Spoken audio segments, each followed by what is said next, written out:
हे दासे करुणा कोरी.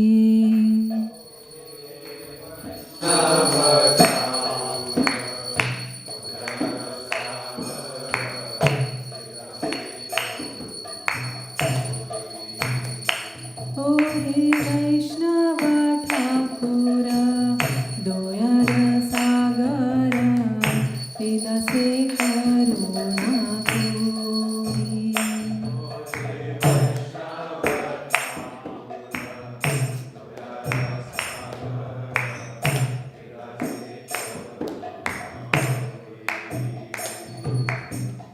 दिया पद छाया शोध हे आमाया तुम्हारा चरण दोरी. दिया पद छाया शोध हे आमाया तुम्हारा दिया पद छाया शोध हे आमाया तुम्हारा चरण दोरी.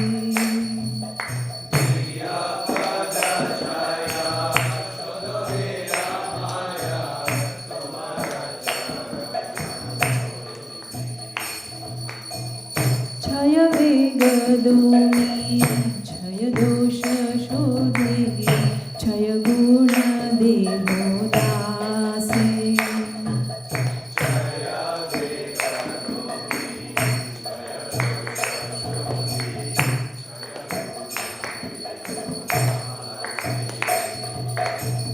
क्षय वेग दोमी क्षय दोष शोधे क्षय गुण देहो दासे.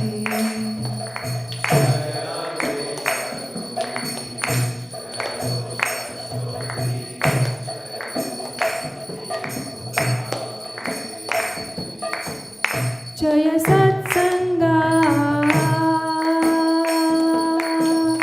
देहो हे आमारे বসেছি সঙ্গের আশে.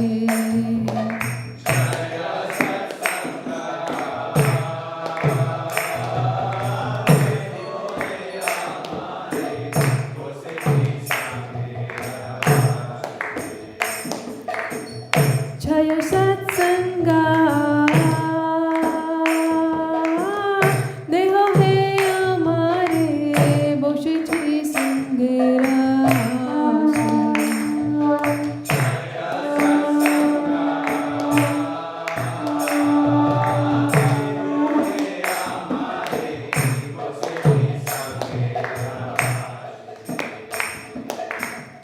একাকী আমারা নাহি পায়া বালা হরি নাম সংকীর্তনে.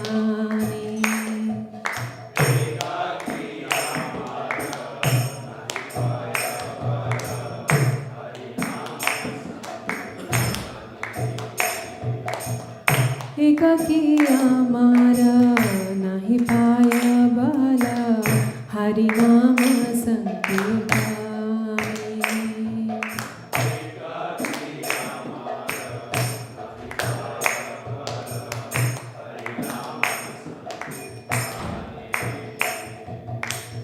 তুমি কৃপা করি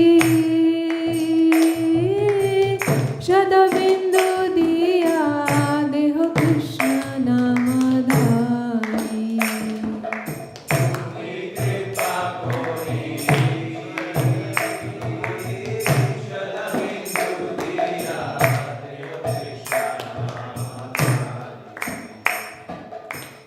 তুমি কৃপা করি শতবিন্দু দিয়া দেহ কৃষ্ণ নাম দানে.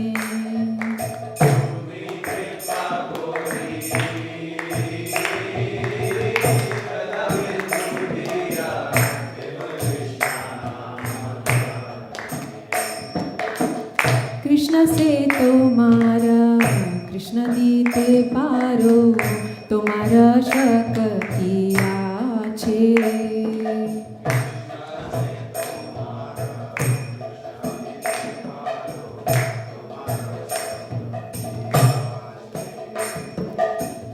કૃષ્ણ સે તો મારા કૃષ્ણ દીતે પારો તમારા શક્તિયા છે.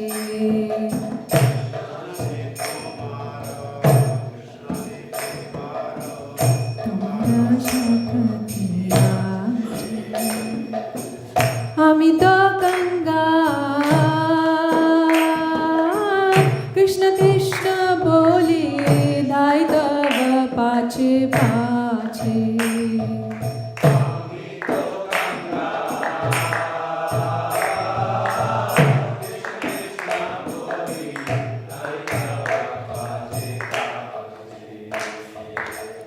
আমি তো કંગાલ કૃષ્ણ કૃષ્ણ બોલી ધાય તવ પાછે પાછે.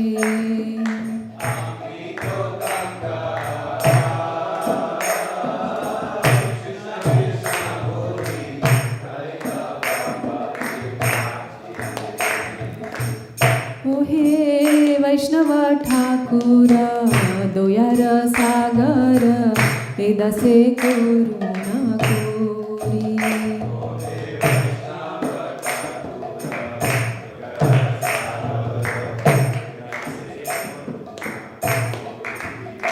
ઓહે વૈષ્ણવ ઠાકુર દોયાર સાગર એ દસે કરુણા કોરી.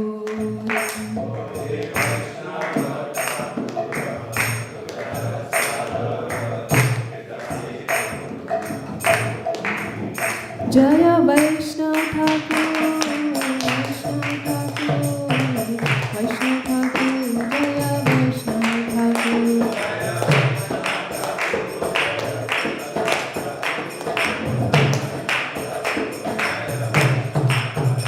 જય વૈષ્ણવ ઠાકુર જય વૈષ્ણવ ઠાકુર જય વૈષ્ણવ ઠાકુર જય વૈષ્ણવ ઠાકુર.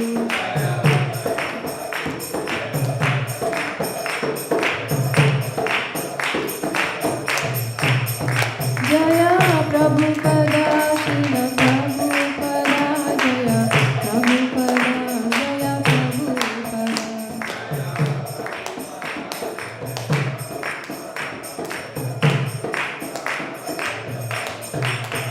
જય ગુરુદેવા જય ગુરુદેવા જય ગુરુદેવા જય ગુરુદેવા.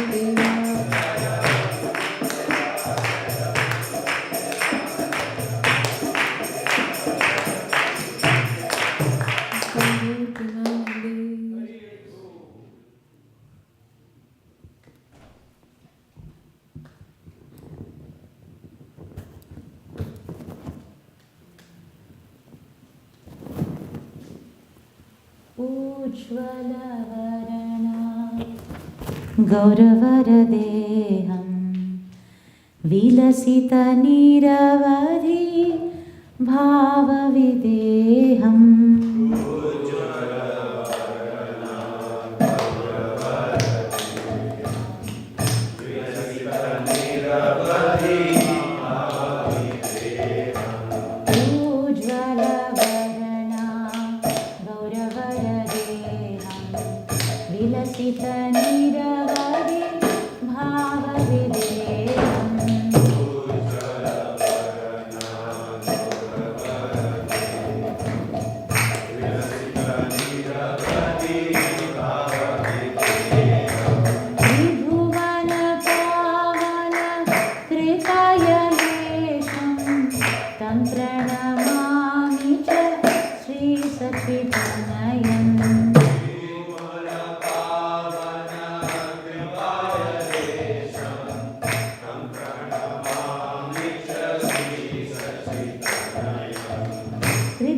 भावविकारं दुर्जनतर्जन नादविशालम्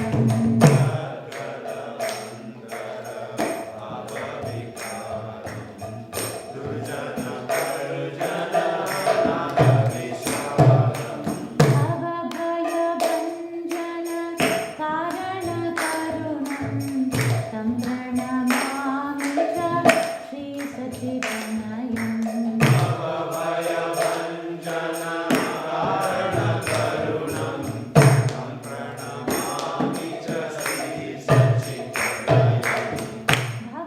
भवभयभञ्जन कारणकरुणं तं प्रणमामि च श्रीसचितनयम्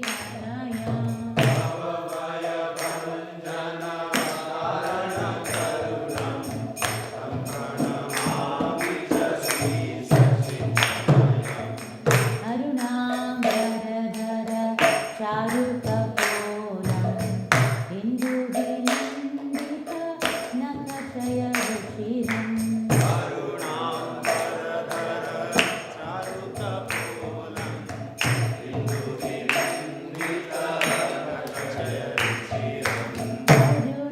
अरुणाम्बरधर चारुकपोलं इन्दुविनन्दित नखचयरुचिरम्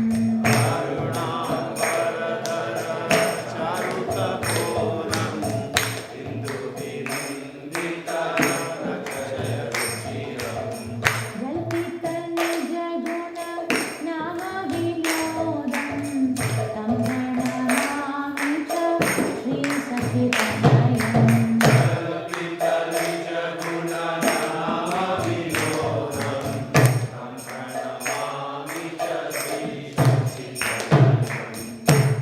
जल्पितनिजगुण नामविनोदं तं प्रणमामि च श्रीसचितनयम्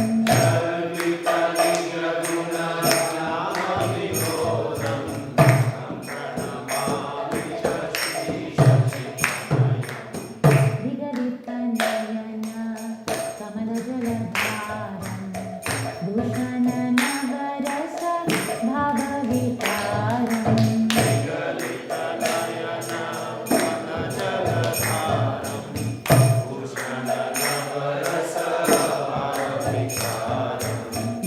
विगलितनयन कमलजलधारं भूषणनवरस भावविकारम्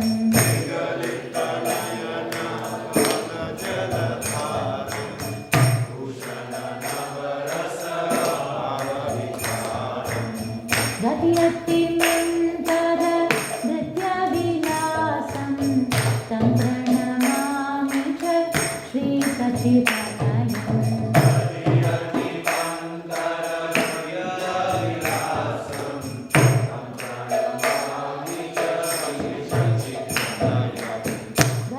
गतियतिमन्तर नृत्यविलासं तं प्रणमामि च श्रीसचितनयम्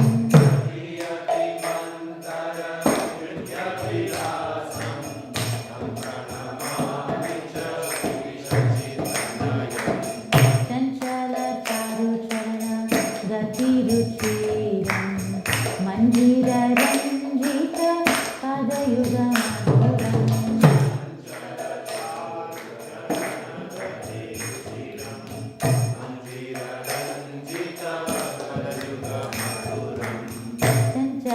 चञ्चलचारुचरण गतिरुचिरं मञ्जिररञ्जित पदयुगमधुरम्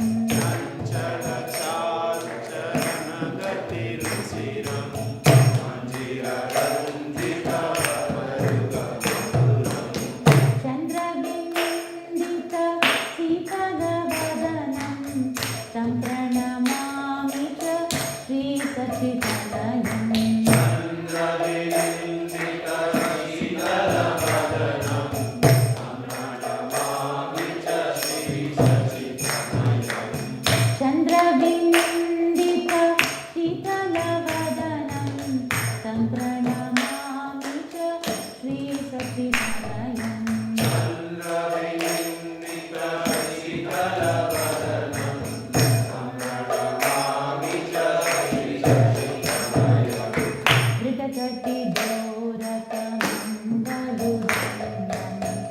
दिव्यकलेवर मुण्डितमण्डम्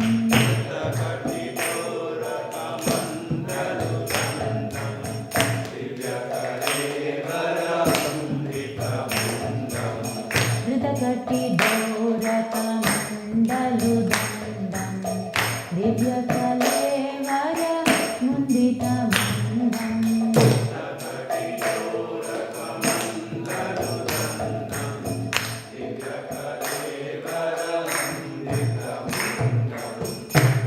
दुर्जनकल्मष खण्डनदण्डं तं प्रणमामि च श्रीसचितनयम्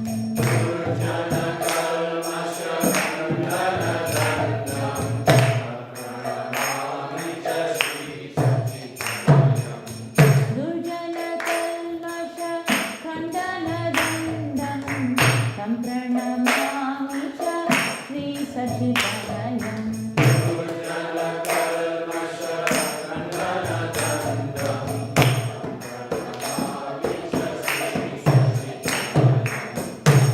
भूषणभूरज अलकबलितं कंपितबिम्बधर वररुचिरम्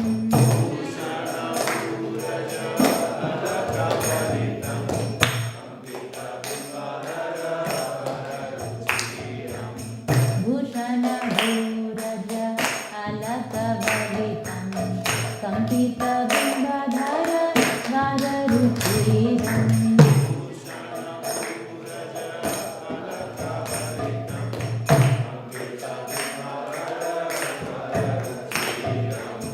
मलयज विरचित उज्ज्वल तिलकं तं प्रणमामि च श्रीसच्चिदानन्दम्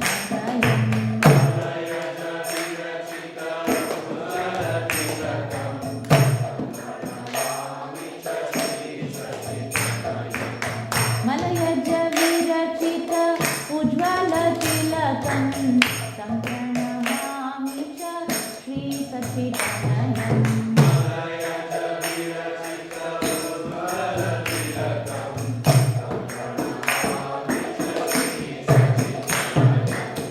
निन्दित अरुणाचलदलनयनम् आजानुलम्बित श्रीभुजयुगलम्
we'll sing it together. Who could you remind us the tune? Bhavali Shesha Aloka Nidra Chari Utho Jiva Bolo Hari Hari Mukunda Murari Rama Krishna Hayagriva Narsimha Vamana Shri Madhusudana Brajendra Nandana Shama Putana Ghatana Katabasatana Jaya Dasarathi Rama Yashoda Dundala Govinda Gopala Vrindavana Purandara Gopi Priya Jana Radhika Ramana Bhuvana Sundara Bala Ravanantakara Makhana Taskara Gopi Jana Vasrahari Radhira Rakala Gopa Vrindavana Chitahari Vakshidhari Yogendra Vandana Shri Nandanandana Vraja Jana Bhayahari Navina Nirada Rupa Manohara Mohana Vamshi Vihari Yashodanandana Kamsa Nishudana Nikunja Rasa Vilasi Kadamba Kanana Rasa Parayana Vrindavipina Nivasi Anandavardhana Prema Niketana Bhula Shara Jojakama Gopangana Gana Chitta Vinodana Samasta Guna Ghana Dhama Jamuna Jivana Keli Parayana Manasa Chandra Chakora Nama Sudarasa Gau Krishna Dasha Rakhu Vachana Manamora Hare Krishna Krishna Krishna Hare Hare Hare Rama Rama Rama Hare Hare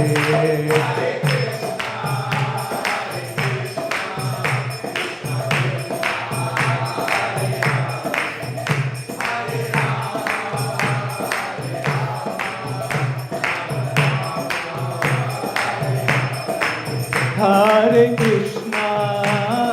Krishna, Krishna Krishna, Hare Hare, Hare Rama, Rama Rama, Hare Hare.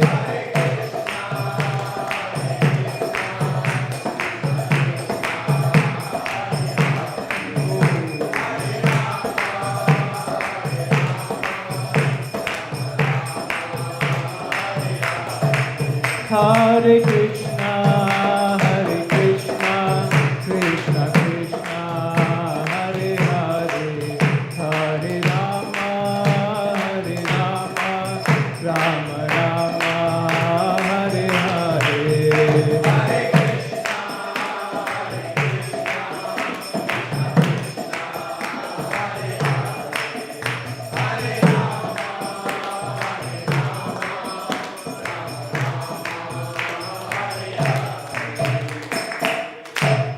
जय श्री श्री राधा मदन मोहन श्रीमान महाप्रभु श्री श्री लक्ष्मी नरसिंहदेव शिला प्रभुपाद की जय Shrimad Bhagavatam class की जय. Okay, we are waiting for Jivana.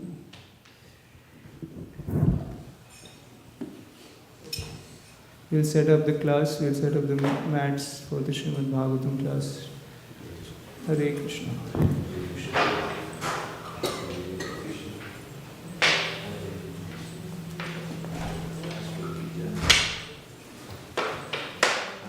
Krishna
Rama Rama Hare.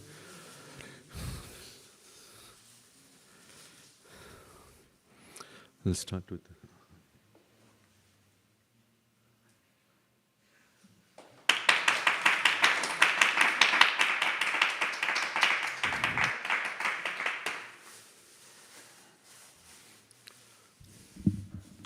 with the prayers to Radha and Krishna.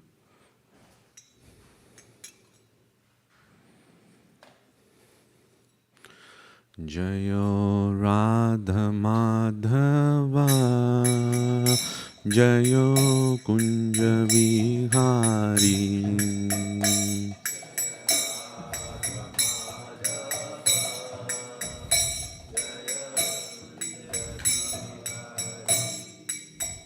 Jayo Gopijana Vallabha Jayo Girivaradari Jayo Girivaradari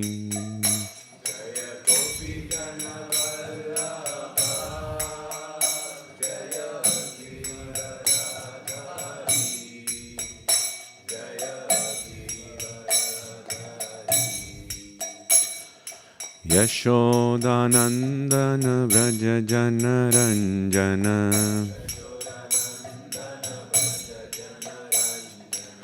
Yashodanandana Vraja Janaranjana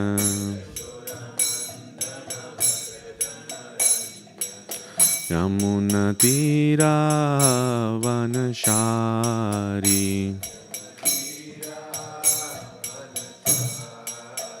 Yamuna Tira Vanashari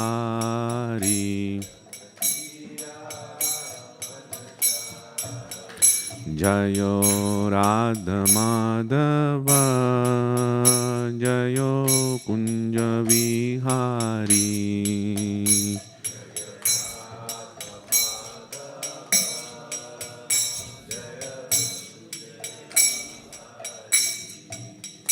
Hare Krishna Krishna Krishna Hare Hare Hare Rama Rama Rama Hare Hare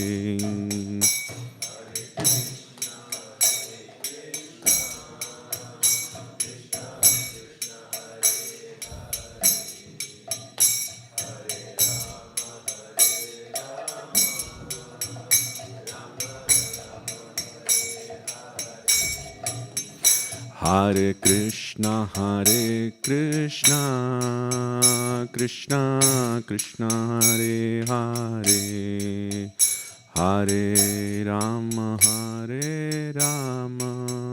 Rama Rama Hare Hare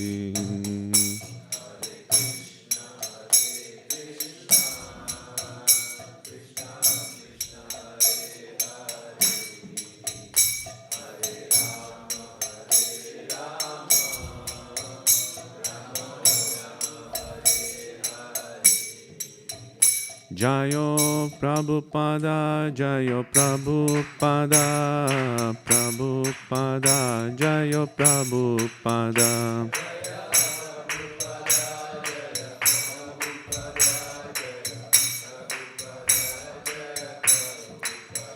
Jayo Prabhupada Jayo Prabhupada Prabhupada Jayo Prabhupada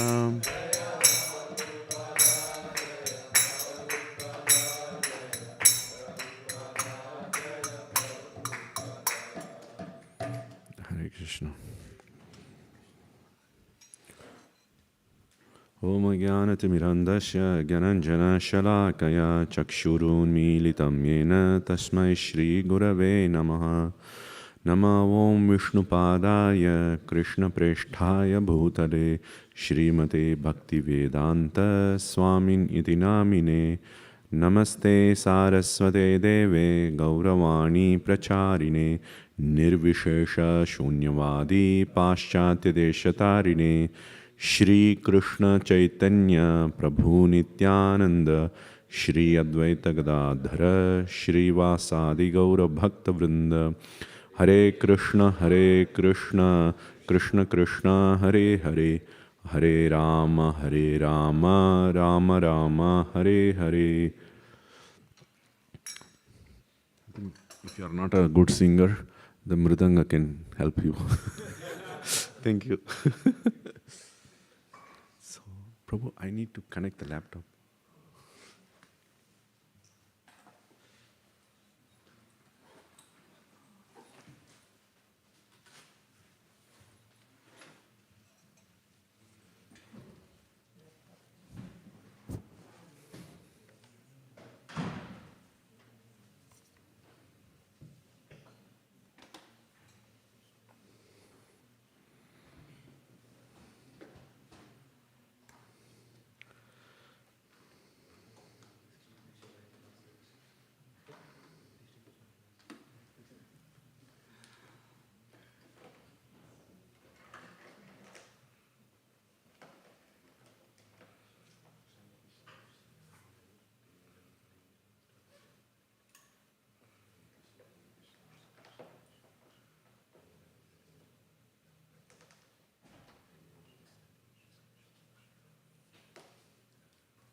Krishna Krishna, Hare Hare, Hare Rama, Rama Rama, Hare Hare, Hare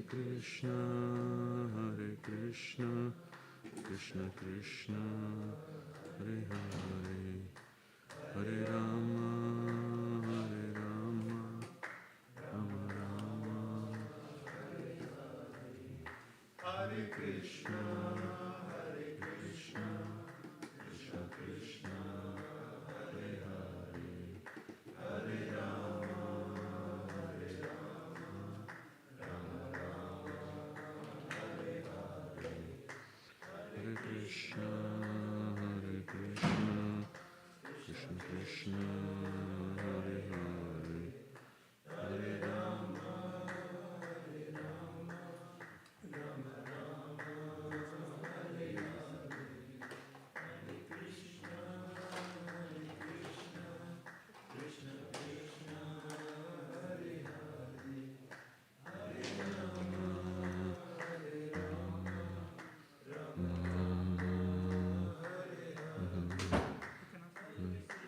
which one?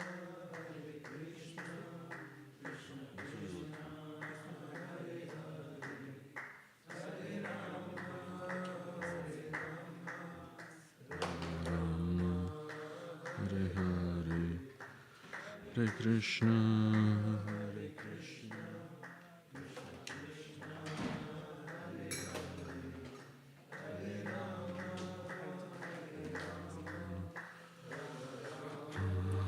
Hare Hare.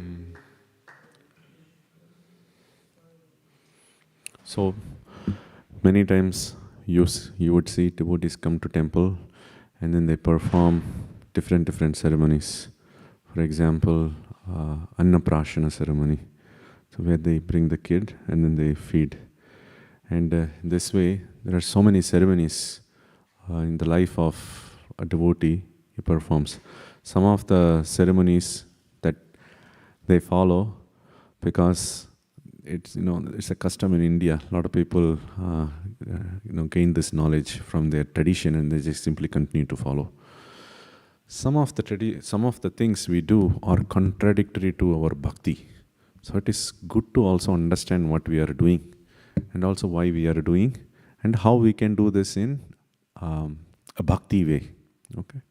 So today we are going to discuss about the sanskaras.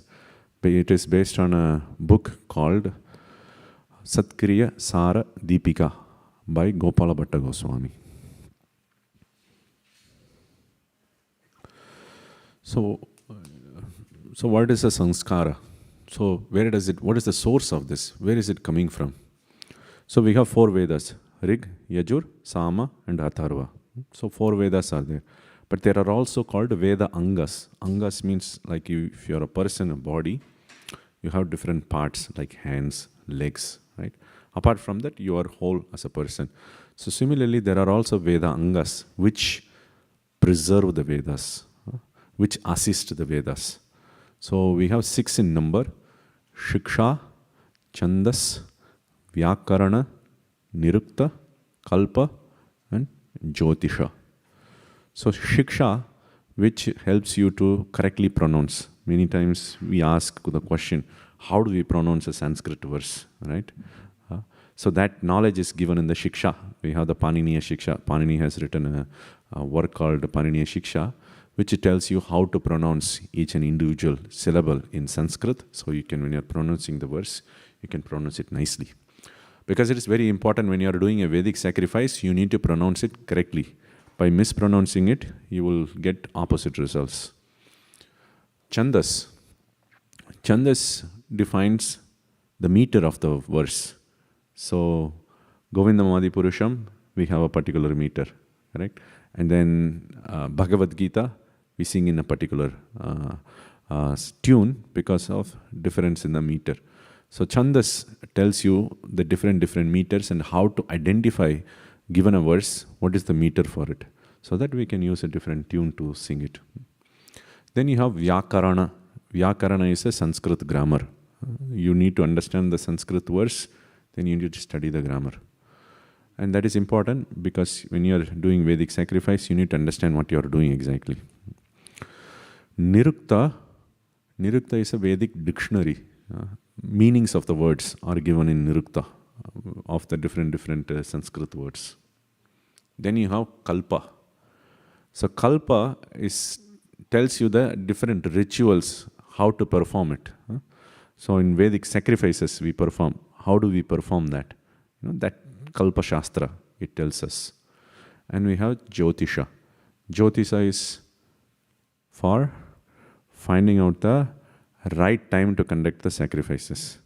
Of course, we also have a branch of Jyotisha which predicts your future and all. But this Jyotisha here is for finding out the right time, muhurta, for conducting different sacrifices. So you need to have a knowledge of that. Now where is sanskara in all these things? So if you just a little bit zoom into the Kalpa Shastra, we have 3 Kalpa Sutras: Shrauta Sutras, Grihya Sutras, and Dharma Sutras.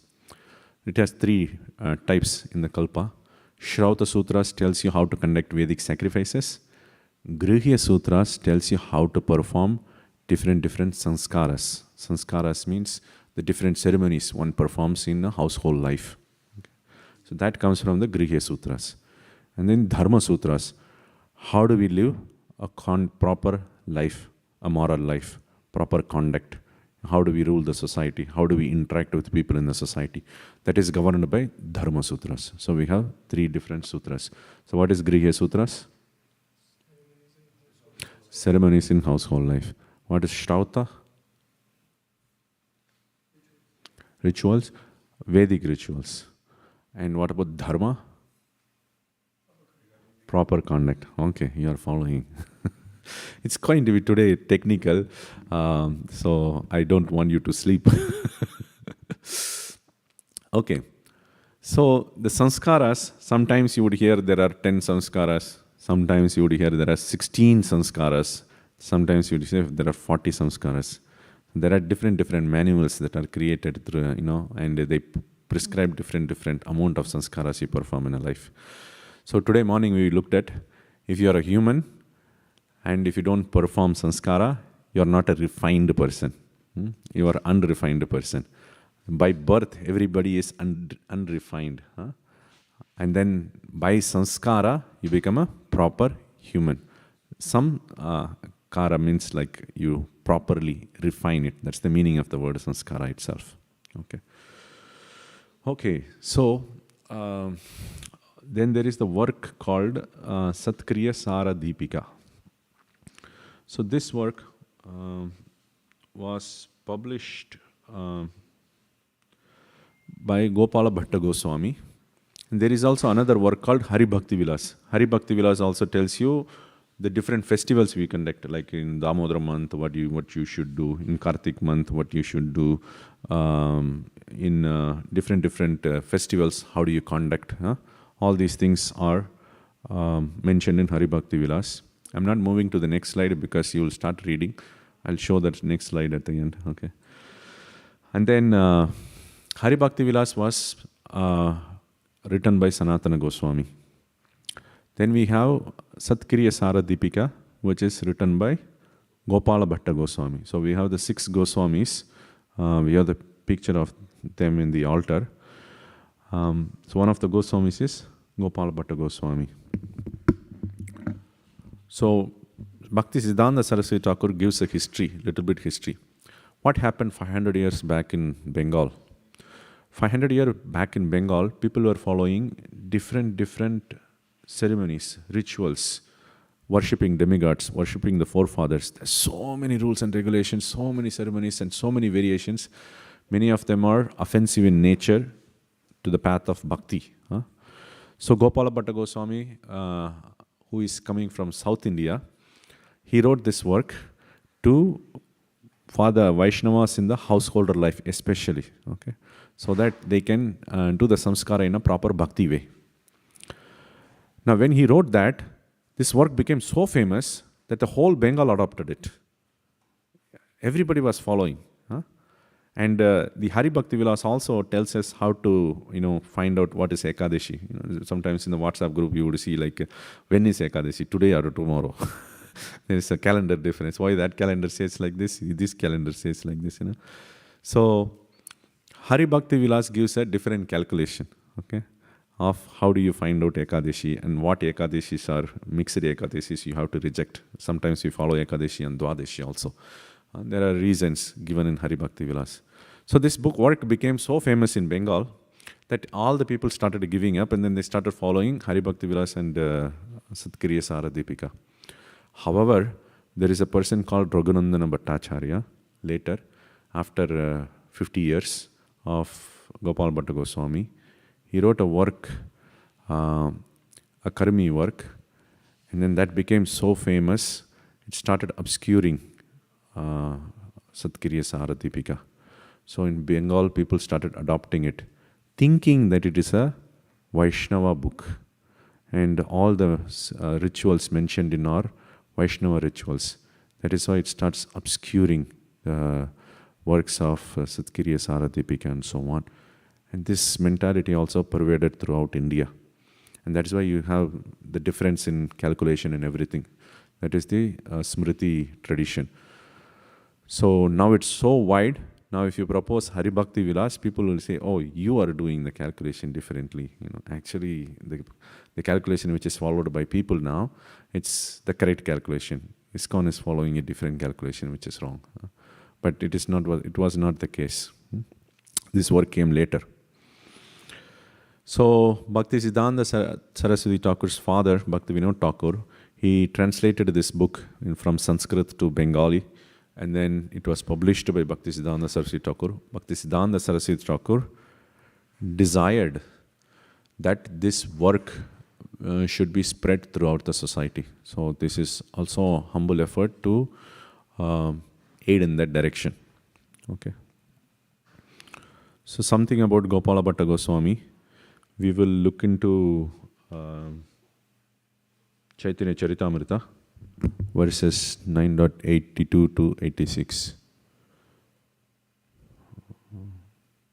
Okay.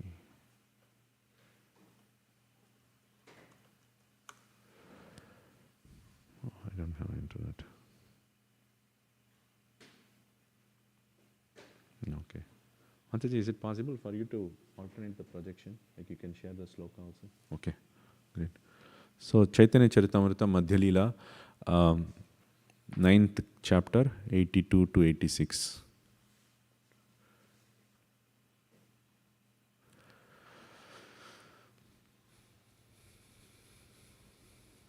Lord Chaitanya Mahaprabhu, he was taking a South India after taking sannyasa ashrama. He wanted to visit the whole India, so he started a tour.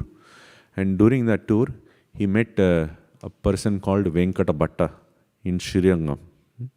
Venkata Bhatta's son is Gopala Bhatta Goswami. Okay.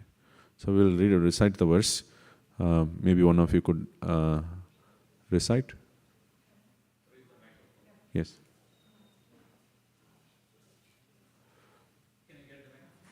Yes. Bali Maradan Prabhu.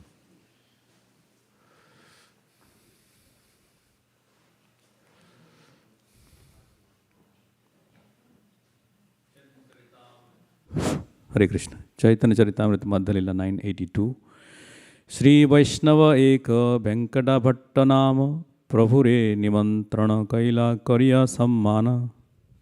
Okay. Translation? Translation. Scroll down, Mataji. Haribol.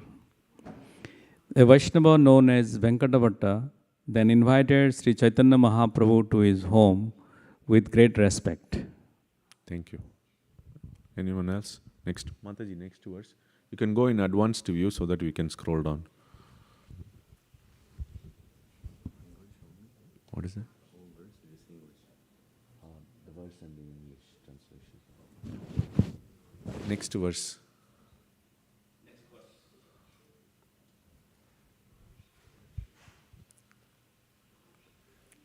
Nijagarelanya kila pada prakshalana sejalalanya kila savam shibakshana. Translation.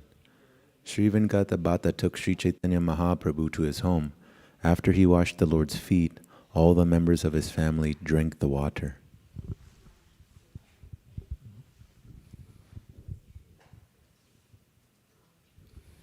भिक्षा कराया किछु कैला निवेदन चातुर्मास्य आसी प्रभु हैला upasan. After offering lunch to the Lord, Venkat Bhatta submitted that the period of Chaturmasya had already arrived. Chaturmasya kripa kare raha moragare Krishna Katha kahi kripaya udara mare. Venkata Bhatta said, "Please be merciful to me and stay at my house during Chaturmasya. Speak about Lord Krishna's pastimes and kindly deliver me by your mercy." The last verse. Tanra ghare rahila Prabhu Krishna Katha rase bhatta sange gonaila sukhe chari maase. Shri Krishna Chaitanya Mahaprabhu remained at the house of Venkata Bhatta for 4 continuous months. The Lord passed his days in great happiness, enjoying the transcendental mellow of discussing Lord Krishna's pastimes. If you pronounce Bengali wrongly, you will get caught. Okay, so Chaitanya Mahaprabhu stayed at the house of Venkata Bhatta for 4 months during the Chaturmasya period. And he provided the association to Gopala Bhatta Goswami also. It's very difficult to get Chaitanya Mahaprabhu's association for such a long time. Even the devotees in Orissa, for them also it's very difficult to get. So Gopala Bhatta Goswami was fortunate and he got a very nice association. The whole family, including Gopala Bhatta Goswami, became the devotee of Chaitanya Mahaprabhu. And we'll read something about Gopala Bhatta Goswami from Adilila 10.105.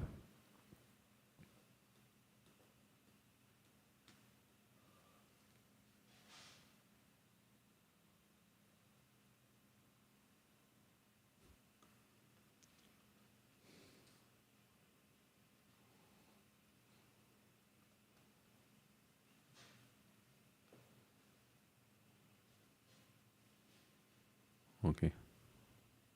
Scroll down, please.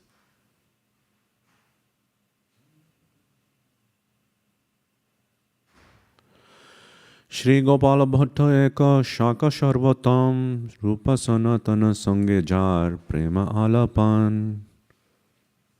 Shri Gopala Bhatta Goswami, the 47th branch, was one of the great and exalted branches of the tree.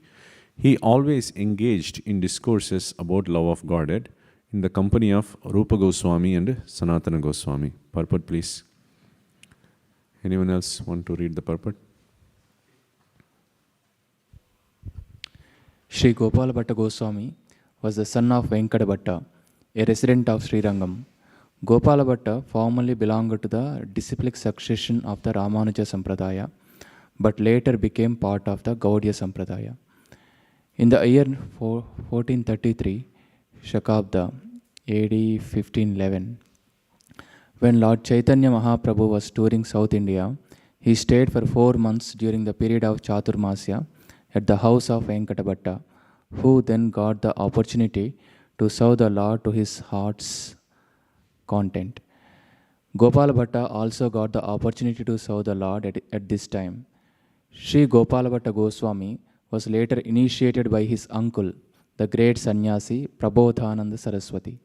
Both the father and the mother of Gopala Bhatta Goswami were extremely fortunate, for they dedicated their entire lives to the service of Lord Chaitanya Mahaprabhu. They allowed Gopala Bhatta Goswami to go to Vrindavana, and they gave up their lives thinking of Sri Chaitanya Mahaprabhu. When Lord Chaitanya was later informed that Gopala Bhatta Goswami had gone to Vrindavan and met Sri Rupa and Sanatana Goswami, he was very pleased. And he advised Sri Rupa and Sanatana to accept Gopala Bhatta Goswami as their younger brother and take care of him. Sri Sanatana Goswami, out of his great affection for Gopala Bhatta Goswami, compiled the Vaishnava Smriti named Hari Bhakti Vilasa and published it under his name. Under the instruction of Srila Rupa and Sanatana, Gopala Bhatta Goswami installed one of the 7 principal deities of Vrindavan, the Radharamana deity. The Sevites, priests of the Radharamana temple, belong to the Gaudiya Sampradaya. When Krishna Dasa Kaviraj Goswami took permission from all the Vaishnavas before writing Sri Chaitanya Charitamrita, Gopal Bhatta Goswami also gave him his blessings, but he requested him not to mention his name in the book.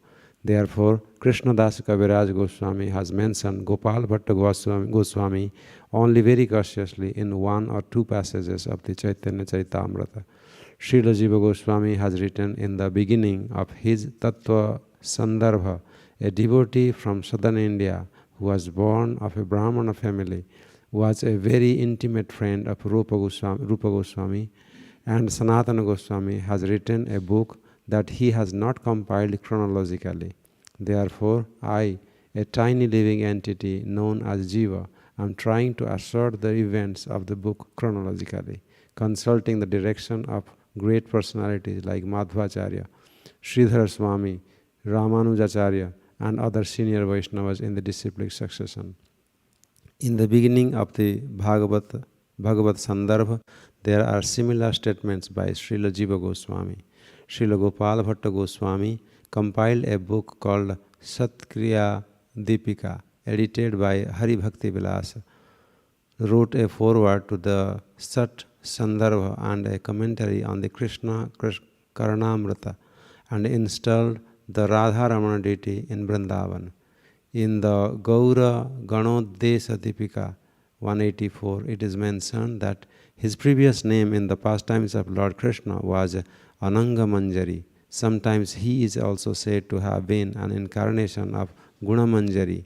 Srinivasa Acharya and Gopinath Pujari were 2 of his disciples. Okay. So as Prabhupada has mentioned here, Gopala Bhatta Goswami he had a library, and then that library he has written a lot of notes. And he has not organized everything. He has put a raw idea. And then everything is kept there. It was not properly assembled. Then Jiva Goswami took all those things, properly assembled it, and then added wherever it is missing, and then brought out Shat Sandarbhas, the 6 Sandarbhas. Okay. 6 Sandarbhas are the core work for Gaudiya Vaishnavas. The entire philosophy of our movement stands on that. Thematically it gives us who is Krishna, why is he superior, who is Bhagavan, who is Paramatma, who is the living entity, what is the relationship. Many times Prabhupada gives simple analogies in his works. Most of those analogies are coming from Sandarbhas. And what is Bhakti? Everything he clearly explains in that. But the source of that information is Gopala Bhatta Goswami. That is why Jiva Goswami in every Sandarbha beginning, he mentions this work is actually written by Gopala Bhatta Goswami, but the work was out of order. It was not properly arranged. So I am Sandarbha. Sandarbha means arranging, compiling together, which is already written. So Gopala Bhatta Goswami in this way is one of our important acharyas. And as I mentioned previously, what is the work he has written? One more time. Satkriya Saradipika. Can all of us say it together? Very nice. Satkriya Saradipika. Nice. All right. So, yes. Yeah, please feel free to ask any question or reflection. Hare Krishna Guru, thank you for choosing this topic. This is very pertinent, very important, very relevant. In Shat Sandarbha, so Sandarbha means compiling chronologically whatever was already written by Gopala Bhatta Goswami. So Shat, does it mean, Sat, is it Sat Kriya, there is Sat Kriya, does it mean 6 or does it mean Sat like eternal? Yeah. In both the questions, Sat Sandarbha and Sat Kriya Saradipika. Yeah. So, in Sanskrit, Sat means truth, Shat means 6. So it is Shat Sandarbha. Shat means 6 Sandarbhas. Each of the Sandarbha has a name: Tattva, Bhagavat, Paramatma, Krishna, Bhakti, and Priti. 6 Sandarbhas. 6 Sandarbhas together they are called Shat Sandarbhas. Here, Sat Kriya Saradipika. Sat means good. Kriya, good conduct. Sara, essence. Deepika, it's a light. So the light that shows the essence of the good conduct. That is the book name. Okay. Yes, Prabhuji. Prabhu, you were talking about Raghunandan, one of the acharyas. Bhattacharya. Raghunandan Bhattacharya. So, I assume that he's in the Vaishnava Sampradaya. No, he's actually a karmi. He's a karmakanda, you can say the head. Already, so his books are very famous. Many people follow that. I was thinking he may be in Vaishnava Sampradaya, and why would he write something that covers the work of Hari Bhakti Vilasa by Sanatana Goswami? Thank you, Prabhu. Thank you. Any other reflections, questions, comments, concerns, criticisms? Okay. All right, we'll continue. So the font is actually small, unfortunately. I'll read through that. Pranam, this is the first Mangalacharan that he writes in the work. Mangalacharan is very, very important in a work because it also gives you what he is writing in that work. They give the summary. It's a tradition to write Mangalacharan for every Sanskrit work, and in that they write what is the subject they are covering, or why you should read the book, or what benefit you will get out of it, right? So they will mention all these things in the beginning. So in any work, we should inspect the Mangalacharan very closely. Even the Srimad Bhagavatam, the first verse is very, very important because the whole philosophy is also mentioned in the first verse. That is why our acharyas will give 7-8 commentaries just for the first verse alone. Okay, Pranamya Sachidanandam Jagatam Sevyam Ishwaram Shri Krishnam Paramanandam Ananya Abhishtadayakam. So he is first offering obeisances to Krishna, who should be worshipped by everyone. Okay, and he bestows whatever is desired by Ananya. Ananya Bhaktas means the pure devotees. Okay. Vakti Grihi Dvijadinam Ananyanam Visheshataha Paddatim Tam Vivaha Adehe Satkriya Sara Deepikam. So this work he is especially writing for Grihi Dvija Adina. Grihi means householder. Dvija means twice born. Who are the twice born in Varnashrama? Brahmanas, Vaishya and Kshatriya.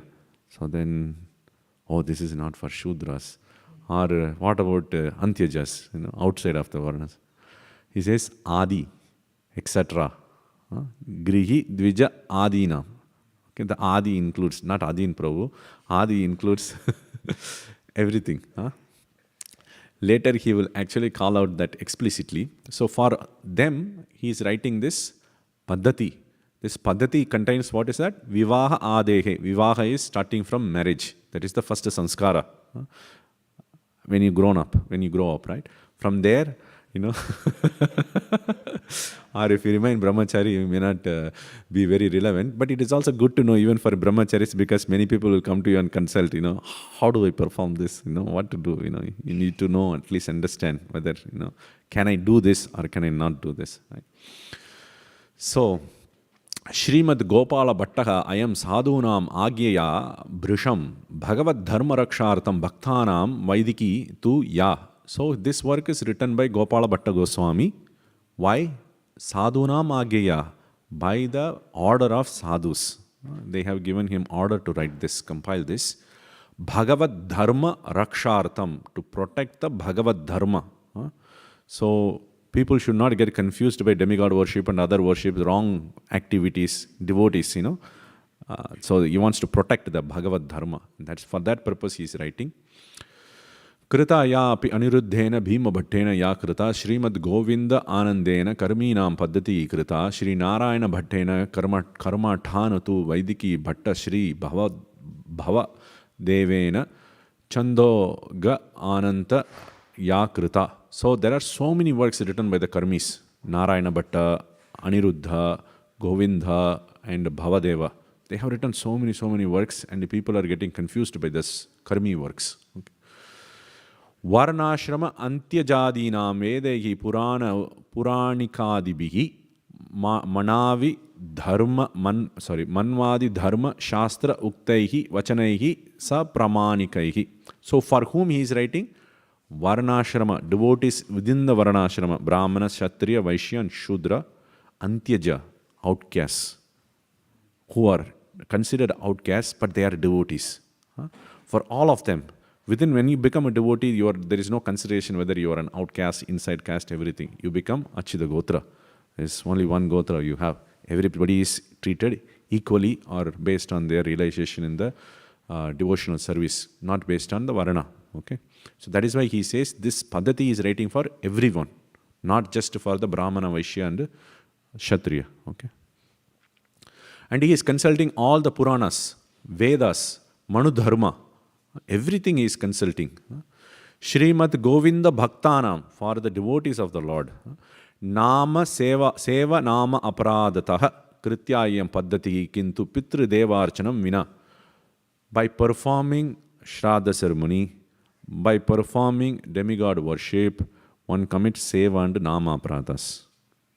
Okay, so because of that, we should avoid that, and he has also avoided all these ceremonies in this work. He doesn't include the Devata worship or Pitru worship. So devotees should not be worshipping them. We will see that in little detail. This Paddhati is written by Gopala Bhatta Goswami for devotees. Okay, the question is why Devatas shouldn't be worshipped. They are, of course, devotees of the Lord, right? We worship devotees of the Lord. We worship Prabhupada, devotee of the Lord. He is not Lord, he is a devotee of the Lord. We worship. Why not Indra, who is also a devotee of the Lord? So demigods in general are mixed devotees. They have desires, material desires. So it is better, those who are in the pure bhakti path, they worship the pure devotees, not the mixed devotees. That is the main reason we worship. And also we may get confused. Maybe Krishna is God, maybe Indra is also God, maybe everybody is equal, These thoughts will start creeping into our mind. To avoid that purpose, Devatas shouldn't be worshipped. So we'll look at it. It's going to be everything is small, unfortunately.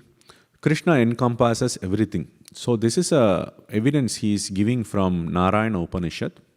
This Upanishad says that everything came from the Supreme Lord. If you look at it, it says, Narayanaha pranaha jayate manaha sarva indriyani cha kam mayurjodirapaha prithvi vishwasya dharini Narayanat Brahma jayate Narayanat Rudraha jayate Narayanat Indraha jayate Narayanat Prajapati jayate. So all of these different people are coming from Lord Narayana. So when you have the source to worship, why to worship the byproducts, right? You can worship the source itself. And Krishna encompasses everything. Everywhere Krishna. That is the second verse it says, Shivagacha Narayana. Lord Shiva is also Narayana. Shakragacha Narayana. The Indra is also Narayana. Kalagacha Narayana. Time is Narayana. Dishagacha Narayana. Every direction is Narayana. So in this way, Adagacha Narayana. Antar Bahigichara Narayana. Down is Narayana. Inside, outside is Narayana. Where else you have heard a similar statement? Narasimha prayer. Ito Narshimo, Parato Narshimo, Yata Yata Yam, Itato Narshimo. Everywhere I look, Lord Narshima only is there. So similarly, Krishna is everything. In that sense, that he is pervading everything. Okay? You cannot find a place where Krishna is not there. Everywhere he has pervaded. So then you worship Krishna. Krishna is pervading everything. Why to worship small particular parts? You can worship the whole source. Correct? So that is why Devata worship is discouraged. And as we know from Srimad Bhagavatam, 4th canto, 31st chapter and 14th verse. Mataji, if you could...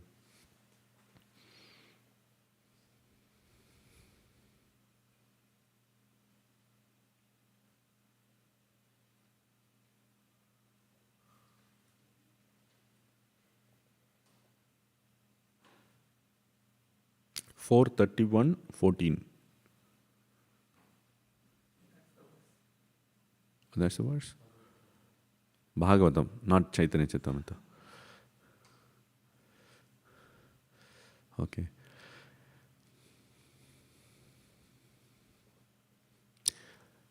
Anybody would like to recite?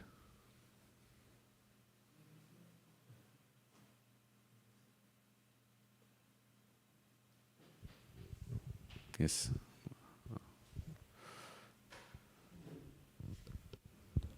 यथा तरोर्मूलनिषेचनेन तृप्यन्ति तत्स्कन्धभुजोपशाखा प्राणोपहाराश्च यथेन्द्रियाणां तथैव सर्वार्हणमच्युतेज्य. Translation. As pouring water on the root of a tree energizes the trunk, branches, twigs, and everything else, and as supplying food to the stomach enlivens the senses and limbs of the body, simply worshipping the Supreme Personality of Godhead through devotional service automatically satisfies the demigods who are parts of that Supreme Personality. So we just pour water to the root. We don't need to pour water to every leaf. There are so many leaves to pour. Directly we need to just pour water to the... Now, previously we said, Lord is everywhere. Then why not worship everything else? Right? Obvious question, right? So, can we go to the verse, Bhagavad Gita 9.23?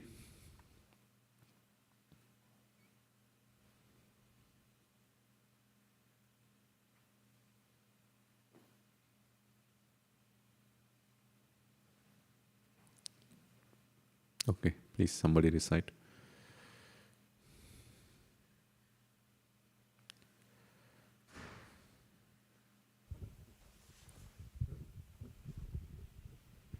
Ye pyanya devata bhakta yajante shraddhayanvitaha te pimameva kunteya yajantyalviti purvakam.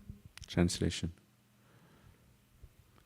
Those who are devotees of other gods and who worship them with faith actually worship only me, O son of Kunti, but they do so in a wrong way. Okay. So, avidhi purvakam. They are doing avidhi. They are worshipping the Lord, but they are doing in a wrong way, not following the proper injunctions.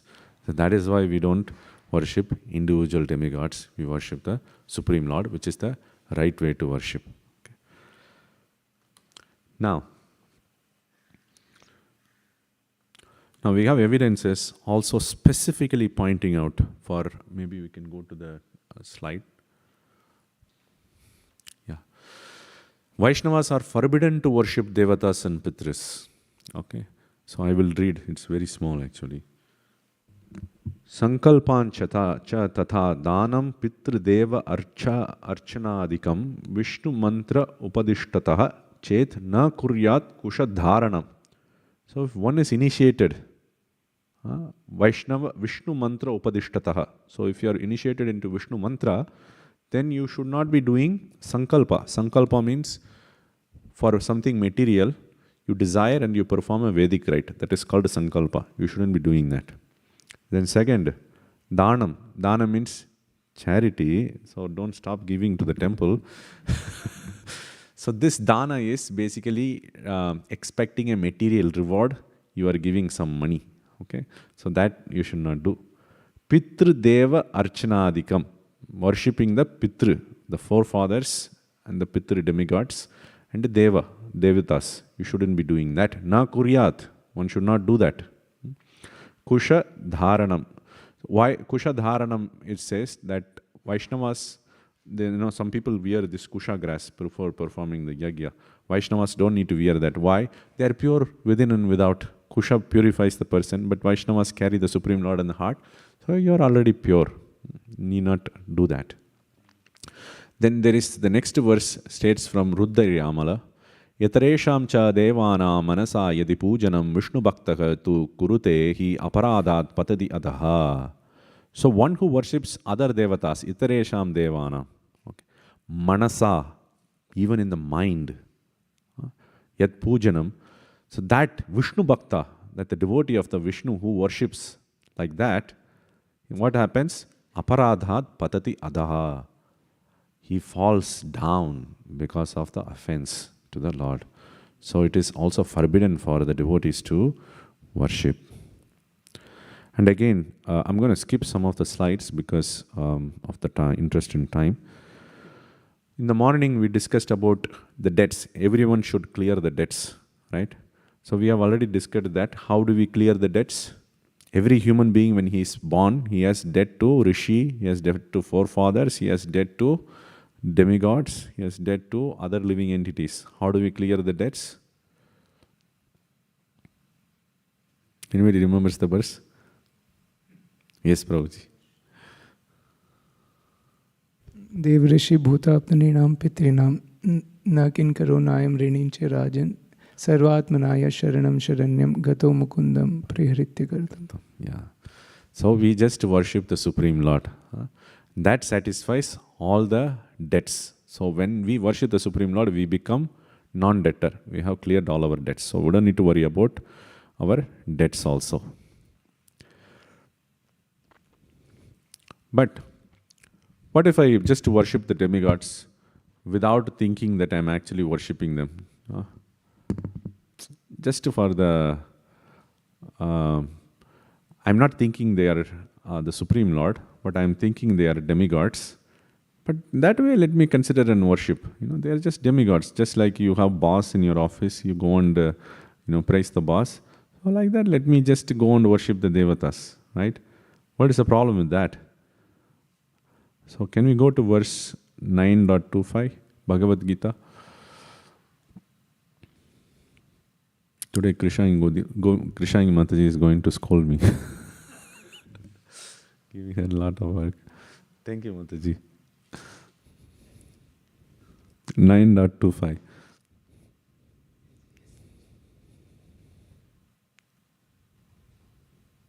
Yes.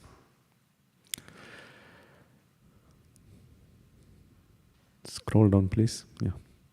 Yanti deva vrata devan pitrun yanti pitrivrata bhutani yanti bhuteja yanti matyajinopi mam. So if you worship the demigods, okay, let's read the translation. Anybody?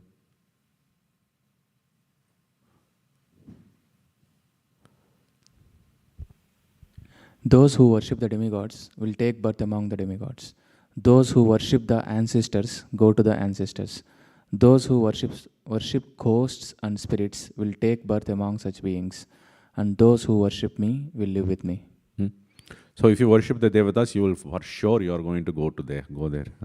What happens? Brahma bhuvana loka punaravartina arjuna. If you go to Swarga loka, you have to again come back.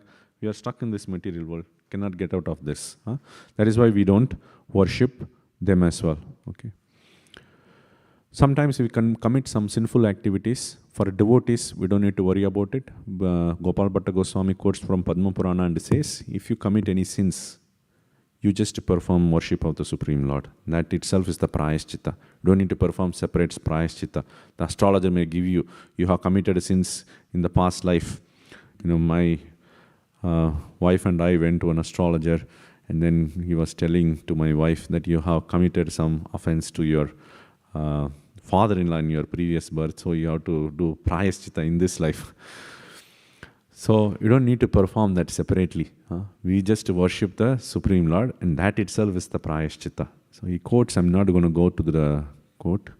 We'll skip the slide, please. Yeah. Yes. Question. Yes. So just to clarify, the prayaschitta for sinful actions is worshipping the Supreme Lord. Is that generalizable to everything we do in astrology when we're concerned about bad actions or bad influences? Like just doing bhakti will take care of that? Yeah, very good question. So inside a bhakti, if you commit offenses, we can worship the Lord. But what if, like, astrological consultation, they are giving some prayaschitta to be done. So even in the astrology, the work followed by the astrologers, what is that book? Brihat Parashara Horasastra, BPHS.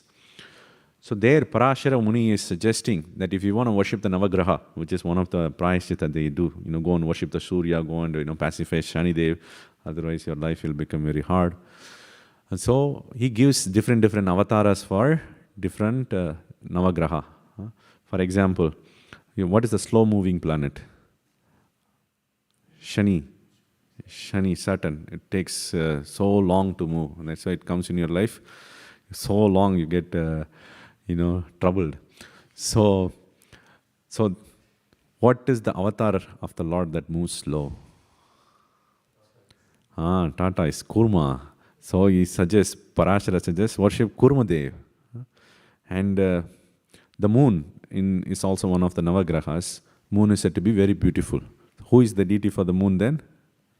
Krishna. He is very beautiful. So if you have a problem with your mind, which is actually the moon, mind get agitated, the mind is stressful, your thinking is all confused, you get illusion. So you worship Krishna, your mind will be pacified. So by worshipping Krishna, we are all becoming very strong in our mind naturally. So in this way, we can worship just the different forms of Krishna. That itself is prayaschitta. Yes.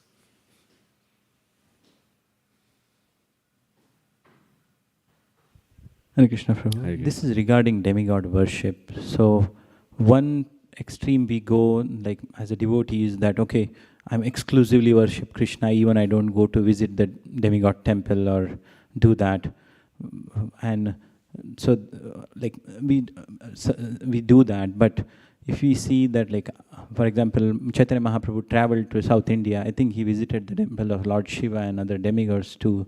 And as such, in Jagannath Puri, there is a Ganesha Bhesa. So like Lord is dressed as a Ganesha, because one devotee came and he wanted to see Lord as a Ganesha. So now these are the examples where we see that they properly respected, because being like the Sanatan Dharma or the entire society is multicultural, everyone respects each other while they have own Ishta Devata to worship. So how we deal in that society while not compromising our Siddhanta, but at the same time not offending others? Yeah, very good question. So Chaitanya Mahaprabhu worshipped, he went to different Devata temple, right? So I have next verse which is going completely opposite to what you said.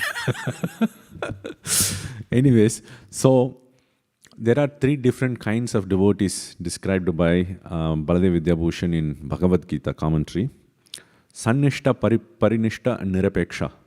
Sannishta is a devotee who goes through a long path. Okay, he worships different demigods along with worshipping Krishna. He goes to Swargaloka, and then he goes upper planet, and then he gets purified, and then he goes beyond that. Then we have Parinishtita. Parinishtita is the devotee who will do all the things what Chaitanya Mahaprabhu has done. He will visit all the demigod temple and everything, just to encourage people in the society not to give up Sanatana Dharma, the culture. Okay. Not he has faith in that in his heart. In his heart, he knows worship of the Supreme Lord is the highest thing, but he does it just to encourage people not to give up others. Others should not give up, because As Krishna says in Bhagavad Gita, 3rd chapter, that do not discourage others who are worshipping the demigods. They're fixated on that path. Don't go and disturb them. And in general, it is also a way to not let the society fall into atheistic tendency, give up everything and become like a communist country. We don't want the country to become like that. So just for that, he encourages others by performing those conducts without having any faith in that. Now we previously saw, you worship the Devata, you go to their planet. Now the devotee, Parinishthita devotee also worships other demigods. He should be going to that planet. No, why? He doesn't have faith. Krishna says in Bhagavad Gita, if you perform something without faith, you don't get the result. Okay? So you should perform all these different activities without faith. But when you instruct others who are fixated on that path, you encourage them. If they are favorable toward bhakti, then you encourage them in bhakti, you preach to them, you give them the knowledge and everything. So, does that answer your question? Okay. You had a question? Thank you. Thank you. Hare Krishna. Yes, Prabhu. My question was around what does demigod worship entail? So I'm asking because before I came to Krishna consciousness personally, I've just learned different bhajans that are directed towards demigods. And sometimes they might be nice tunes or nice melodies, they just pop up in my head and I just start singing them. So what does worship specifically mean? Should I avoid such things? Yeah. So sometimes the demigod songs go in your mind? Yeah, just different songs. I know that they're directed towards a specific demigod. I see. So demigod worship you can do in different ways. You can worship the demigod through your mind by thinking them how great they are. Or you can do arati to them, or you can offer obeisances. You can remember their glories. These are the different ways you can do puja, just like how we are worshipping Krishna. Shravanam, Kirtanam, Smaranam, Vandanam, Padasevanam, Dasyam, Sakyam, Archanam, all these things, different processes you can also do for demigods as well. So those activities will be considered as demigod worship. Okay. And these are what we should avoid doing, we should focus on. Okay. Right. So when we come to the temple, we look at the deity so that we get purified, right? Or we like to look at the form of the Lord. We're doing the same thing to Devata, would be a Devata worship. Very same things. Thank you. Thank you. Yes, Prabhu. That seems very difficult then to avoid all sort of worship to demigods, because even if you just see a deity of a demigod, then you're indirectly worshipping, no? Oh, I was walking in the road and then I saw a demigod temple, I'm contaminated. Wow. That will be very difficult to live a life like that. Or, as sometimes in our work it comes, you see a non-devotee, jump into the Ganga. So, the point made here is that we don't develop the tendency to worship anyone other than Krishna. Because when we focus our energy on different things, we get diluted, or bhakti gets diluted. So that is the spirit behind those instructions. So we follow that spirit. And wherever we are able to follow, we follow to the letter as well. Yes, Prabhuji. Yes, Prabhu.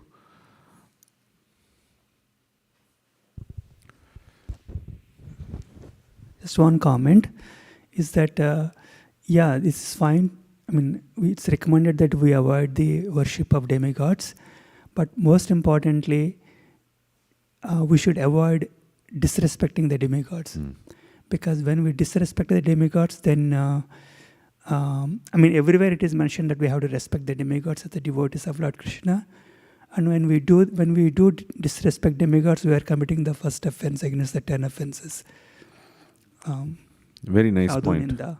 Sadhuninda. We shouldn't do that. Even in the same verse which is listed here, he says one should not ninda, one should not nindet. Na nindet, he says in the 3rd verse, last line. Na nindet, na smaret. You don't think about them, you don't ninda, you don't offend them also, as Prabhu said. Offending them is also an offense to the holy name. It will impact our bhakti itself. Thank you, Prabhuji. Okay.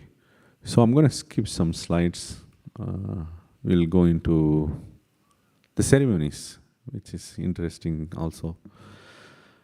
So the first thing is, one of the things that many of you would have read in Bhakti Rasamrita Sindhu, that you should not start any worship without worshipping of Ganesh, Lord Ganesh, So what do we do? So here,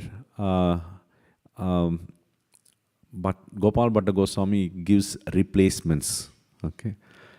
So he says, Shraddha ceremony you do for your forefathers, you replace that with what? Worshipping Guru Parampara.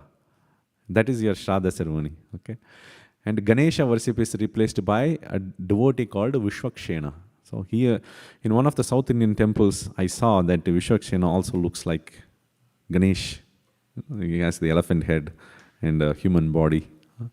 So he's a Nityasiddha. He's an eternal associate of the Lord, but he has that particular form. So I had depicted it. I'm not sure it is this form everywhere mentioned, but in one of the South Indian temples I saw.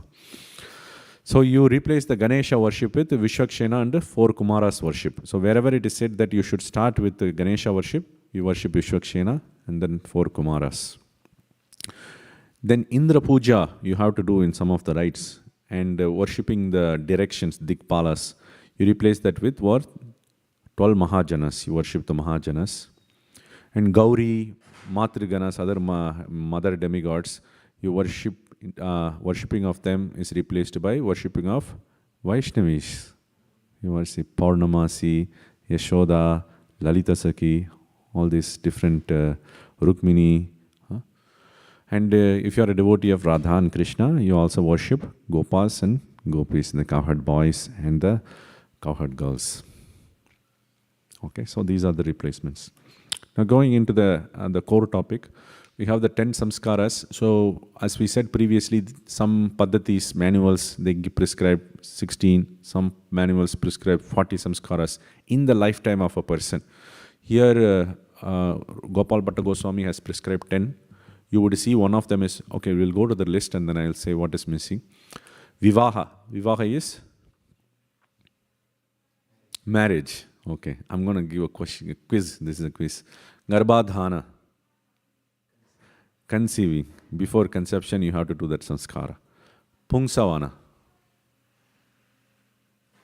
Pungsavana. If you want a male child, you perform this particular sanskara. So by default, when the embryo gets created, that's female by nature. So if you don't do any sanskara, it becomes female. That is the general idea. So you perform Pumsavana to turn that embryo into a male person. One male person is required traditionally because that person performs the Shraddha ceremony and so on. That is why there is a separate ceremony for performing Pumsavana. Even as far as I have read in the science articles, it's mentioned that in the 3rd month, the gender changes. There is an addition of the chromosome gets added and then it becomes a boy or continues as a girl. By default, even scientifically, it's a girl, and then the chromosome gets added, then that's why you are able to identify whether it's a boy or a girl. Yes, you have counter opinion. Any doctors here?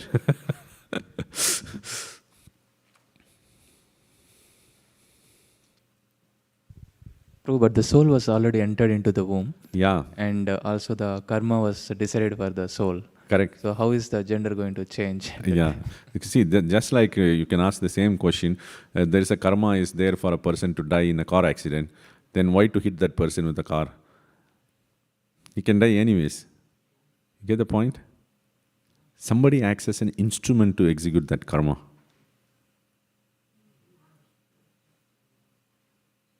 So, you are earning some, let's say $1,000 every month.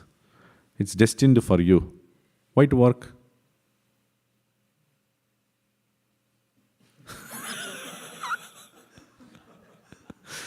This question is asked by Yudhishthira Maharaj to Bhishma when he was lying down on the bed of arrows. He asked this question in Mahabharata. Is that by work everything comes out, or by karma everything comes out? What is the actual truth? Okay, it's a good question. So, Bhishma Dev says, just like in a agricultural field, okay, you put a seed and then you have to plow it. So your work is involved where you are plowing. But the seed, nature of the seed is already there. It's like a karma. So you do exertion and then the seed's quality combined together, they produce the fruit. Now the seed maybe sometimes we have very good karma, that without doing any works automatically, plants pop up. Some in your garden you would see that, I just threw the seed and then came out and then suddenly a tree is growing out there, right? The seed is very good quality. Sometimes your karma is so forceful, you'll be sitting in the temple, suddenly somebody will say, can we do a startup? You become a rich person, by the end of the year. So, sometimes your karma is so weak, you work hard and hard and hard and hard throughout your life, and then you would be working like a donkey. Very less, very small carrot we would be getting. You means, I'm just putting a random person. Please don't take offense. So similarly, this is how the case that the person becomes as an instrument to execute that particular rite. Nimitra matra bhava Arjuna, Krishna says. Krishna said, I have already killed all these people. Then why to become a nimitta? Why to become an instrument? Already it's executed, right? Still, an instrument is required for to execute the activity. So similarly, the soul is, even though it's decided, there is an instrument, the father and mother, they act an instrument, and then they perform this Pumsavana ceremony. Thank you, Prabhu. Because so much of background was mentioned about the gender in the previous lives and all the thoughts and tendencies that the soul acquires. So, Pumsavana is like... Thank you, Prabhu. Thank you. Then Simantonayana. What is that? Everybody knows, but nobody knows the meaning also. So Simantonayana is performed when you are in the 4th month, 6th month, or 8th month of the pregnancy. They celebrate for two purposes. One is for the the family, the husband and wife continue to create lot of progenies. Vaishnava progenies is good to come into this world. So it's a blessing for them as well as also for the baby as well, for a nice delivery. And we have Jata Karma. What is Jata Karma?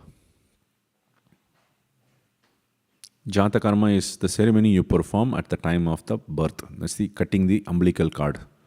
There is a sanskara for that. We don't just take a scissor and then go and... We perform a sanskara and do that, okay? And then you have Nishkramana. Nishkramana is the first time you are taking the baby out. There is a sanskara for doing that, okay? And then Namakarana, giving a name to the baby. Annaprashana, you would have seen that very often happens in the temple. Feeding the baby the grain, the first grain. Chudakarana is shaving the head, shaving the hair. There is a sanskara for that. Upanayana, thread, sacred thread. Most of our devotees get the second initiation. Part of the second initiation, the Guru also conducts the Upanayana ceremony for you, which is why you get the sacred thread. So by Vaishnava Diksha, default you don't get a sacred thread. There is a Upanayanam ceremony performed part of that, which was introduced by Bhaktisiddhanta Saraswati Thakur. Prior to Bhaktisiddhanta Saraswati Thakur, that was not the convention. Nobody wears the sacred thread when they take the Vaishnava initiation. Bhaktisiddhanta Saraswati Thakur introduced it because people were saying that, you are taking all these Shudras and low caste and then putting them in the let them touch the Shalagram and deity, you are doing offenses. So he was establishing a point there. When they become Vaishnava, they are actually greater than Brahmanas. So when you take the second initiation, which is the completion of the initiation process, you are actually more than a Brahmana, but just to establish the point to the society that he is also qualified to do anything a Brahmana can do. He also, Upanayana ceremony is performed. Otherwise, usually Upanayana ceremony is performed when you are a small child. You would receive a sacred thread from your father. That is the Upanayana ceremony, a sanskar. Okay, little bit details, not much details. I will skip some of the details, how these different ceremonies are performed, so that you can have an idea, and you can come back and refer this lecture if there is something, and then you can take the book to go into details. I'm going to give you only summary. So many of the rites I'm going to skip. These are elaborate rites are there. Just give an outline, okay, and some of the important points highlighted. So the first is the Vivaha. Vivaha is a marriage. So Vivaha includes two things: pre-marriage ceremony, marriage ceremony, post-marriage ceremony. Okay, 3 parts. The first one is, first you do Mangalacharan and you worship the Lord along with his associates when you are beginning the marriage ceremony. Then you do a process called Adivas. Adivas is, you would have heard this term, Adivas. Adivas is different articles are given and then the worshipping of the different articles. So in all this process, Gopala Bhatta Goswami is giving a mantra to worship the Supreme Lord as well. Okay? And then you invite the Lord into the pots. They establish this pots, kumbha. So these are representation of the deity forms. So we worship that kumbha also. Okay, you invite the Lord, and once the sacrifice is over, you ask the Lord to go back. In the deity form, it's permanently the Lord is established. But in the kumbha, you invite temporarily, that becomes the form of the Lord. You worship the kumbha, and then you let the Lord go back. You can do that process, inviting and letting him go back. Finally, then you should give gifts to Brahmanas and Vaishnavas. This is very important. One should give dakshina properly.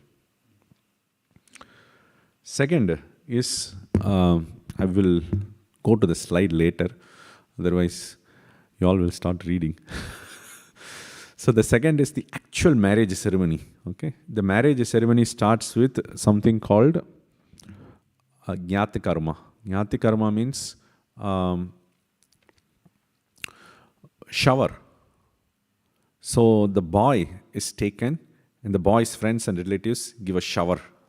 In the public, they bathe him actually with a cloth and everything. Okay, the girl side also, they do that. They take the girl and then they give a shower to the girl. Okay, we call it baby shower these days, right? But we don't do any shower there. Right? This is literally in my place. For my sister, we actually performed this shower, sitting in the public, and then you pour water through this plate with a lot of holes, and then they, bathe the person in the public. So that's the shower, bridal shower. When the bridal shower is done, the next one is Sampradana. That is, the bride is given to the boy. So we'll look at that actually here. It's very small. Anyways, you cannot read. So the first thing they do is, the bride and the groom, they apply this chandana all over their hand. And then the boy enters the marriage hall. The father welcomes the boy. Okay, these are all Vaishnavas we are talking about. Okay, so the boy is welcomed by the father. And then he actually says, what he says, you would have heard this very often in the mantras when the Brahmanas are reciting. That is, Shvetavara Kalpe, Bharata Kante, Jambudvipe, like that. And then he recites the boy side, the lineage, starting from the great-grandfather, grandfather, father, this son. And then the girl side also you mentioned that this girl is given to this boy. This Vaishnava father also says, and then he says, actually this girl is given by Radha and Krishna, not me. I am just an instrument. This is where the whole mood changes. Okay, I am not conducting the marriage. Radha and Krishna is conducting the marriage, and they are giving the girl to the boy. The hand is given at that point. Okay, that should be the mood. Now, the marriage is done by them. You have to be very careful. Not that love at first sight and divorce at first fight. We continue to keep the marriage sacred because it is performed by the Supreme Lord. Okay, so this is a little bit. So the groom then actually looks at the girl and then he says, Om ka idam kasmai adat kamah kamaya kamo kam data kamah pratigrihita kamah samudram avishatu kamena tva pratigrihnami kama etatte. So he says, who is giving whom to whom? He says, love is giving to love. You are love, I am love. So love is receiving a love. So looks like a love letter, right? And said in a public though. But actually, Kama is also Krishna. He's the Kamdev, right? The eternal Cupid. Okay. Krishna is doing everything. Krishna is giving Krishna to Krishna. It might be confusing. Oh, we are talking about impersonalism. What is this? So that is why I put the story of churning milk ocean. So just a detour. So in the churning of the milk ocean, the Lord asked the suras and the asuras, the demigods and the demons, to churn the milk ocean so that they get this amrita, nectar. The demigods were actually very powerless at that point. Okay, the demons somehow they became very powerful under the rule of Bali Maharaj. Okay, so demigod then went to Vishnu and then Vishnu said, you make a peace, you make a truce. Now it's not the time to fight. Now it's the time to keep quiet. So then they went and made a truce with the demons. This is a win-win situation. Demons also want a nectar. Demigods also want to nectar. So they said, okay, we will all do together. So the first thing they have to do is bring the Mandara mountain. It's a very huge mountain. They tried to lift the demigods and the demons. Half of them got crushed while they were doing that process. They had to bring to the milk ocean, which is very far, right? So then the Lord suddenly appeared. And he took the whole mountain and then put it on the back of the Garuda, and then he revived the people who were, killed by that process, and then he brought. The Lord only asked them to bring, but who brought it? Lord only finally brought the Mandara mountain. And then when the Lord brought this, they brought the Vasuki also as the rope. They were thinking, how are we going to move this mountain? It's like so huge. You have to churn the whole ocean, right? So then they were thinking, then the Lord went forward, stepped forward, and then he took which side of the Vasuki he took? Head. First he took head. Why he did? That was a politics. Was a diplomacy he was playing. Because if he takes the tail, whatever the demigods take, the demons want that. Okay. So the Lord first went and took the head part. And the head part, when you are churning, poison is going to come out of the snake. You're crushing the snake. It's going to blow fire on your face. He wants to protect the demigods. So he first took that. Immediately the demons jumped. No, we cannot touch the tail. Tail is dirty. We want to touch the head. We are like a king. Then they went to the head side. Then the Lord went and gave up and took the tail. And when they were churning, they were all being burned on the demons. When they were churning, after some time, they became very, very tired. They are not able to churn that. Then the Lord, what he did? He actually became the three modes of material nature. He expanded himself and then went inside as Rajasaguna. And then he inspired everyone, spring to action.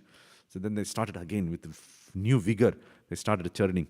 And then the mountain started going down. So then the Lord took the avatar of tortoise, went underground, and then took and hold the mountain. Now, if you are holding the mountain from under, it can fall this way. So he took another Ajita avatar, and then he went into the top of the mountain. Then the demigods and the demons started churning it. After some time, they felt so tired, they all just left it. Then the Lord Ajita sitting on the top of the mountain, he took the Vasuki, and then he started churning everything. Lord only asked to churn, Lord only asked to bring, but who did it everything at the end?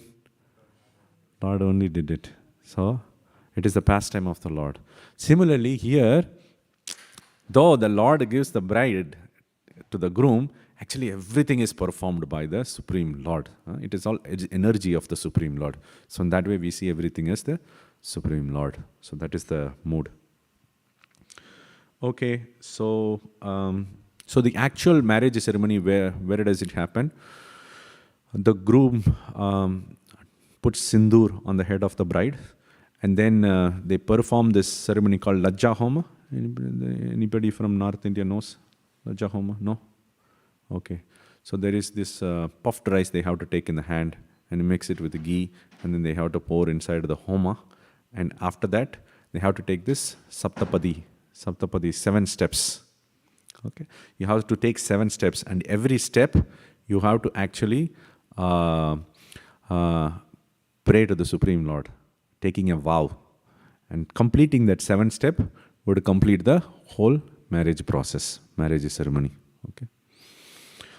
There is a meaning behind every activity that the samskara asks you to perform it. Okay. One of the things I will tell is that part of this vivaha marriage, the bride also steps onto the mortar and pestle. You know this pestle? Like in those days, they used to grind chutney. Now without the mixie, now we have the mixer, right? So when they are grinding that mortar, they bring it new, and then the bride steps onto that with her leg, and then the groom comes and says, like this stone, which is very strong, may your bhakti to the Lord become very strong. You see, every activity, there is an aspect of the process of bhakti that is remembered. Okay. And once that saptapadi, the 7th step is done, the bride, the groom actually announces to the whole world, this is the chaste wife of mine, and please come and bless her. Okay, everybody comes and blesses. Very short. I have shortened it. There's a lot of process within that. Okay, so you see this here. There is a picture on the right. There is the pestle and the grinding stone. The groom actually asks the bride to step onto that, and then he says he gives the blessings to the bride. Okay. Then we have the next one called Uttara Vivaha, that is the subsequent rites for the marriage, where the bride is asked to see, along with the groom, to see the Dhruva star in the sky, Arundhati Vashishta constellation. They look it in the sky. Dhruva Nakshatra, he is a devotee of the Lord. Then you have Arundhati and the Vashishta. They are actually chaste husband and wife, so they are looking at them just to become chaste husband and wife. Then the groom, so all this process happens in the house of the bride. The groom has to travel to the house of the bride. So in Chaitanya Bhagavat, we see Chaitanya Mahaprabhu, when he wants to marry Vishnu Priya, he actually goes in a procession. You would see even in many of the South Indian temples, they perform actually the marriage between the Lord and his consort. When they are doing, they take the Lord and the palanquin, and then he goes to the bride's side, and then there the marriage happens. Okay, and once that is done, the lady actually goes along with the husband to the groom's side, and then that completes the whole thing. Okay. So there is some misconception, like, some people have this concept of the first night, they start conceiving after the marriage immediately ends. But here it says you need to maintain brahmacharya for 3 nights. So, you need to follow the rules and regulations properly. There are so many dakshinas you have to give, there are so many rites you need to perform. That's properly done. The second one is garbhadana. Garbhadana is the conception. So in the conception,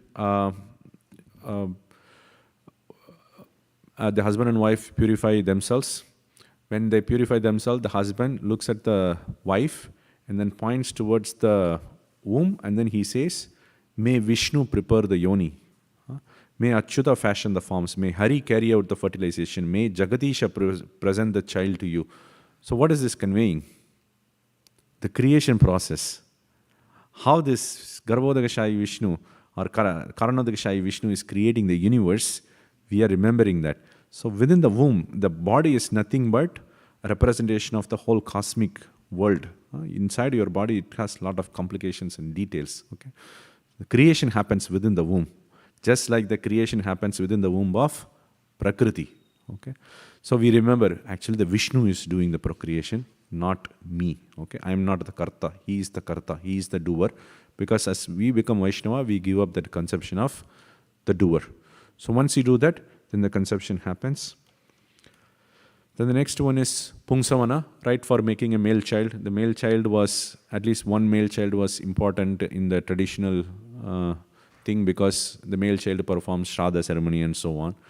Here, the male child, some of the rites, the male child has to perform, not the female child. Some of the rites are performed by female child also, but male child is very important from that thing.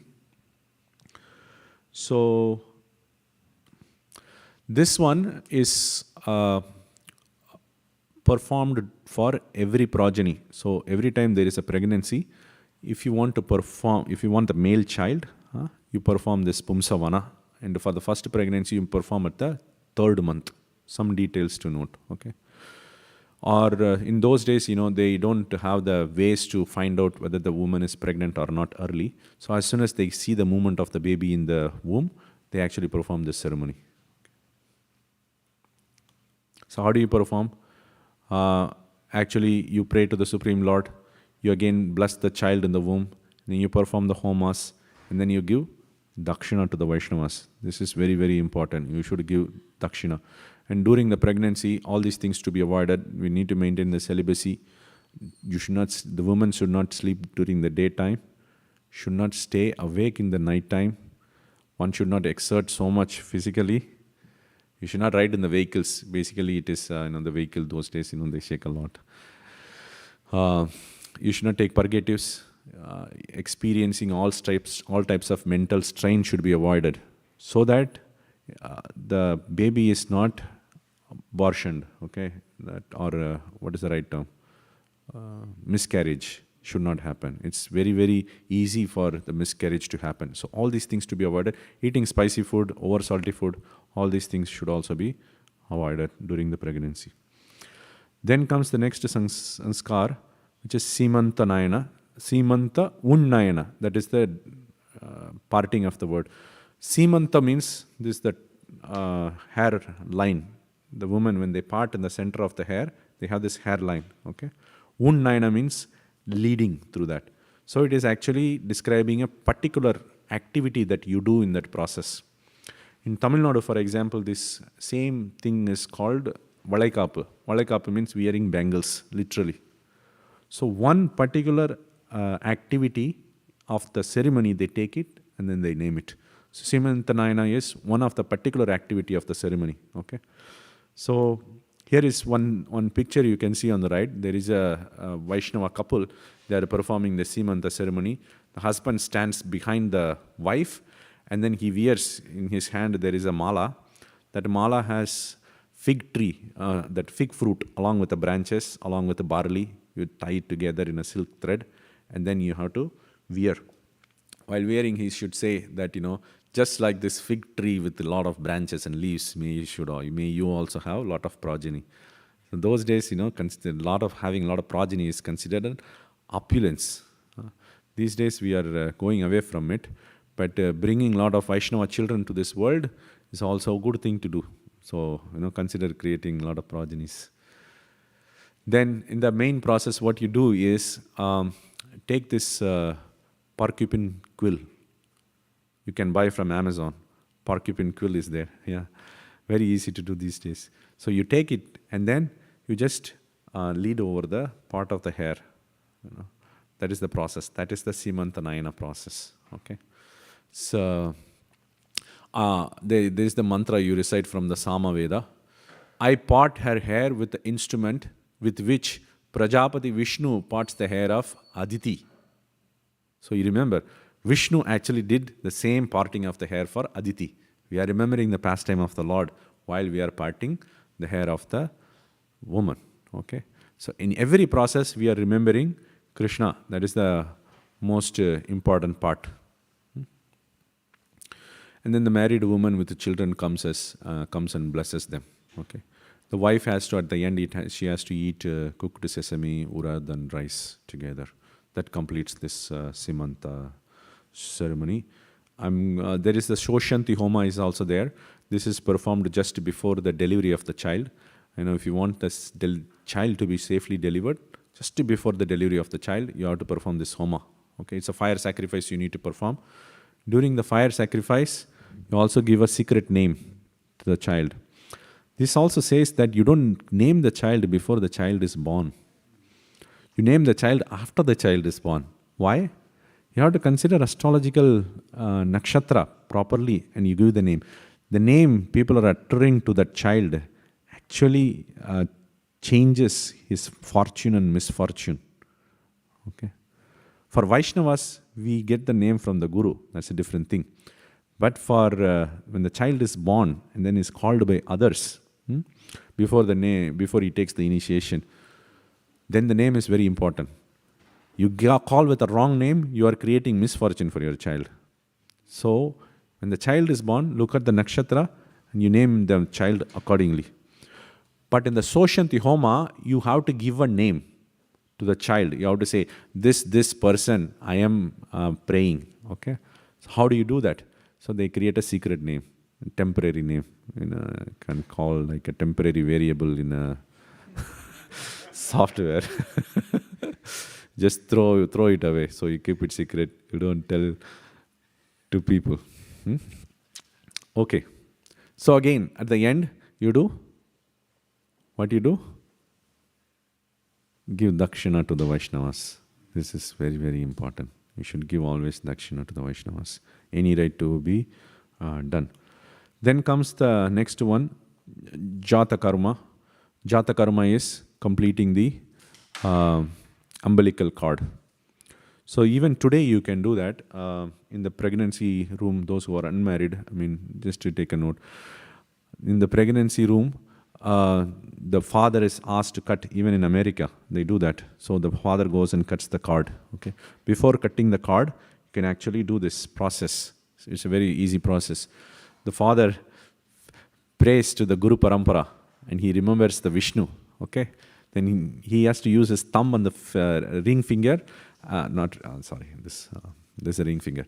Ring finger, and he takes a powder of rice and barley along with ghee. And then he remembers Krishna. Om iyam agya idam annam idam ayuhu idam ghritam. This is life. This is ghee. This is going to give you power, memory and beauty. You take a small pinch of it and then you say, may Krishna give you intelligence. Then you feed it to the child with a golden spoon. Small dot, you put it in the mouth of the child.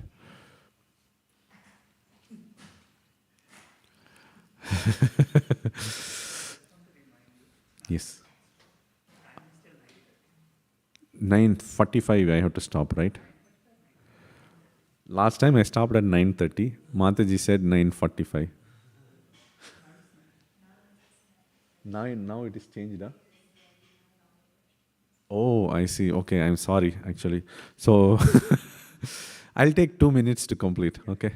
So, then you have the Nishkramana ceremony. You have to check the child for first time. You do some, you first come to the temple and you pray. That is the first thing you need to do.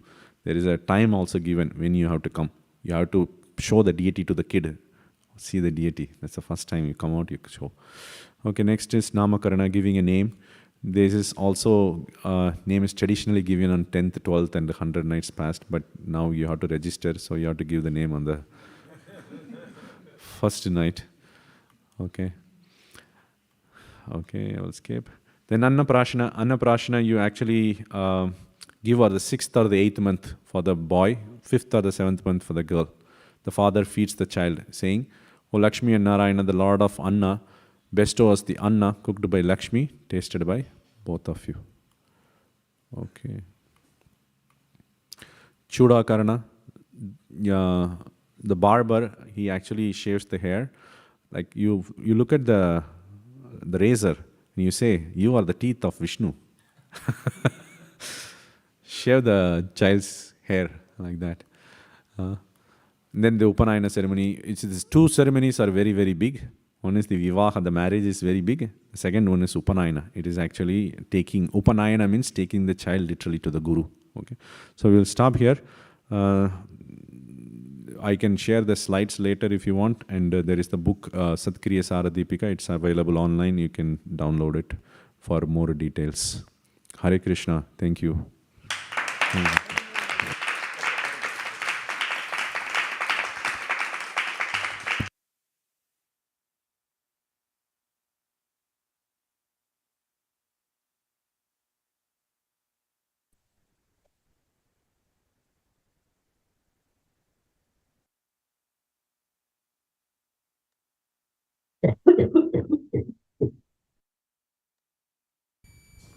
Hare Krishna, Prabhuji.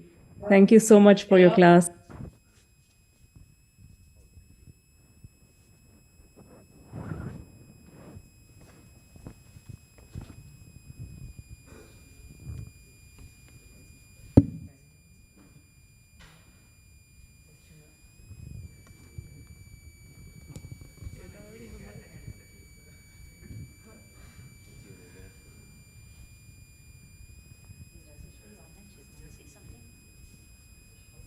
So today Arpit will be presenting. I'll let Sukeshwari Mataji introduce him. Hare Krishna. So we're very happy to have Arpit here.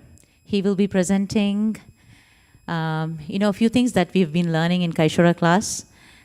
He was in Sunday Kaishora and now he's in Saturday Kaishora with me.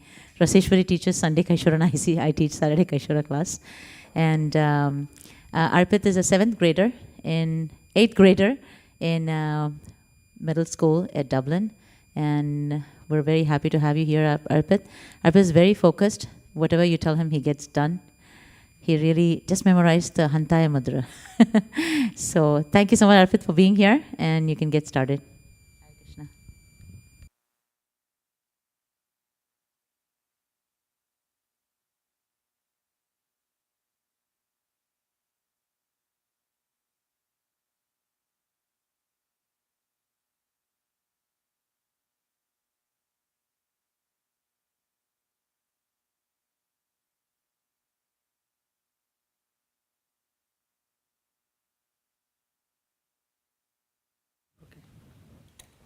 Hare Krishna? Yeah.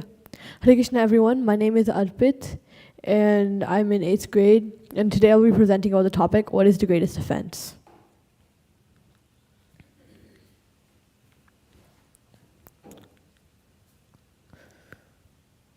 What? Okay. So let's start off with a very natural question. Who is most dear to the Lord? The answer, devotees. The Lord resides in the devotee's heart, and the devotees reside in the Lord's heart. On the other hand, Vaishnava aparada, or defending a devotee, is quite literally destruction of past virtutive deeds. Now, two natural questions arise. Why do people offend devotees, and is there any cure? This presentation is a humble attempt to answer those questions. Story 1. From the Mahabharata, Duryodhana was extremely greedy for the kingdom of Hastinapur and just didn't want to share with his cousins, the Pandavas. But the Pandavas rightfully owned a part of it. This greed led Duryodhana to ignore elders' advice and attempt to arrest Krishna in court. All this got back to him when Duryodhana died and all his followers lost their positions. From this, we can get the main ideas. An offense rarely impacts only one devotee, whether the offense is mental or physical, and envy is an indirect appreciation. So why not directly appreciate the person you're envying?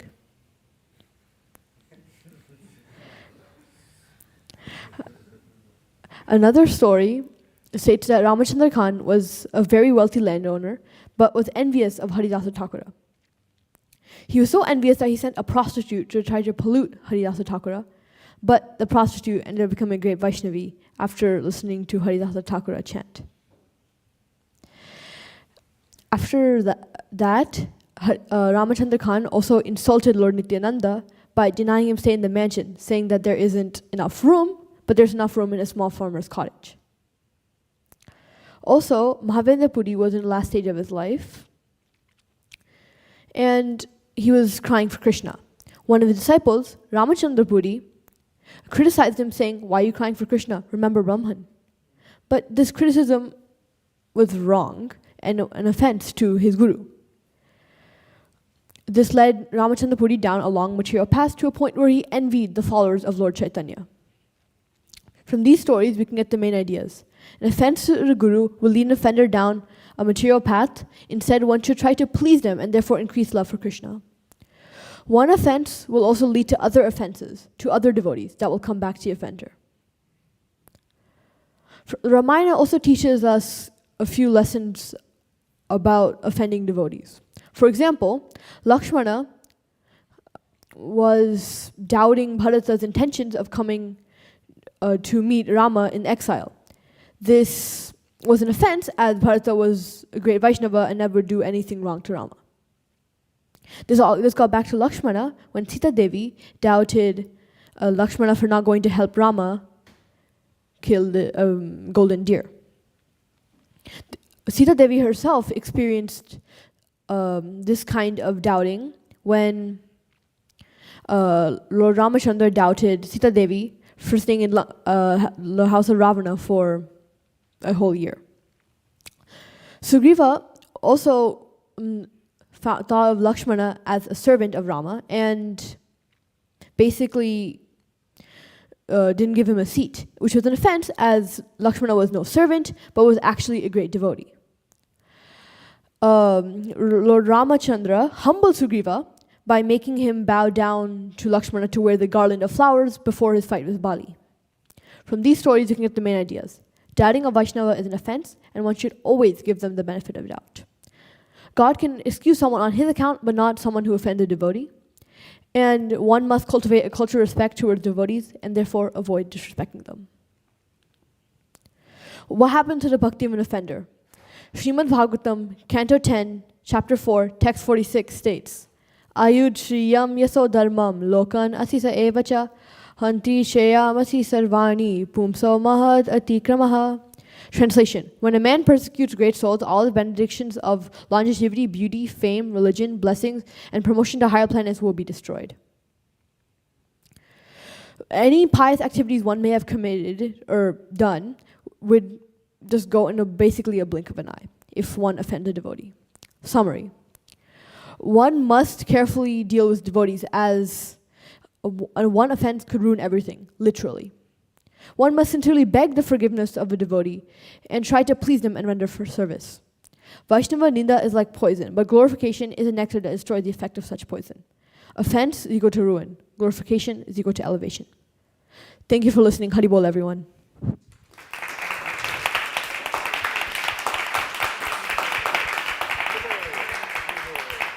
Any questions or anything? Any questions, comments?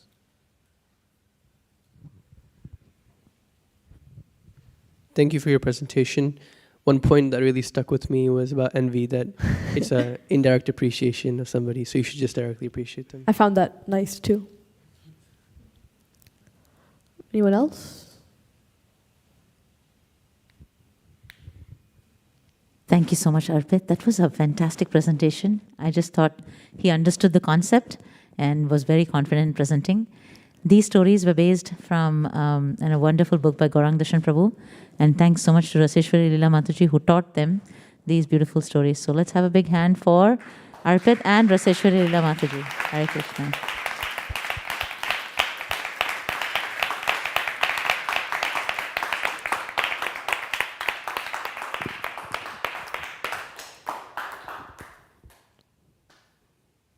Oh, another. Okay. Thank you for the presentations. Very beautiful stories, nicely summarized, and the ideas were really pertinent.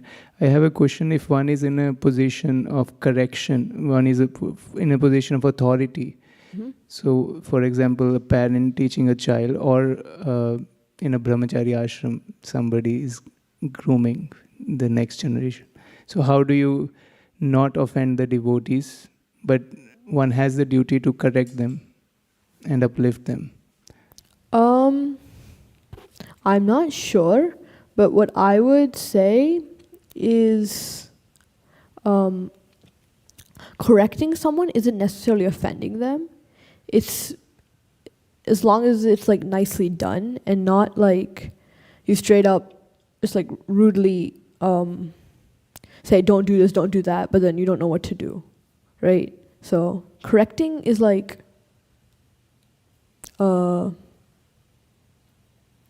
it's kind of like, you know, everything can be done in a nice way, right? So, yeah. That was very nice. Yeah, yes, Prabhu. I just wanted to add to what he's saying, that yes, absolutely, correcting is not something wrong, but the mood of correction is very important. If I actually tell them that I think this is going to be helpful because you are in a situation, like as a parent, you tell the kids that this is not right because it's going to help you. Not that I'm trying to put you down. Similarly, like in a Vaishnava situation, as you said, like if you're a senior and you want to tell someone, you can tell them that I'm in a situation and I hope you're okay to understand that this is not right and maybe we can make a change there. And also, it should also be the other way. You know, please let me know if there's anything that I need to change. Yeah, thank you. Consciousness, very important. Thank you so much, Arpit. That was beautiful. Okay. Hare Krishna. Thank you all so much. Hare Krishna. Hare Krishna.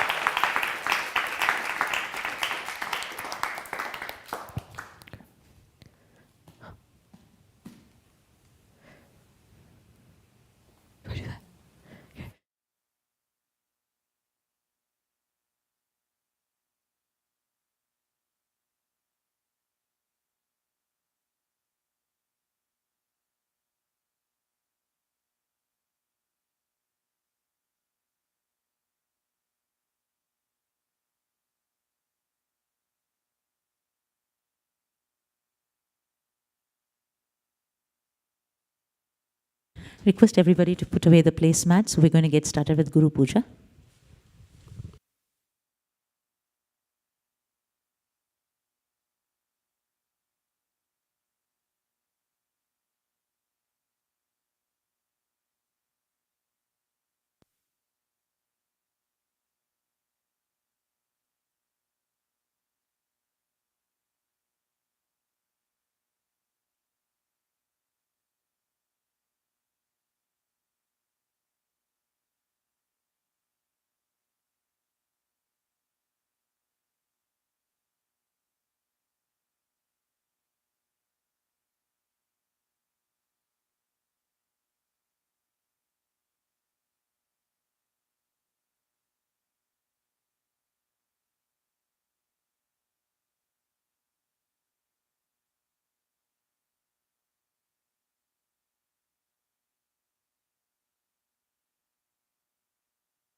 Hare Krishna.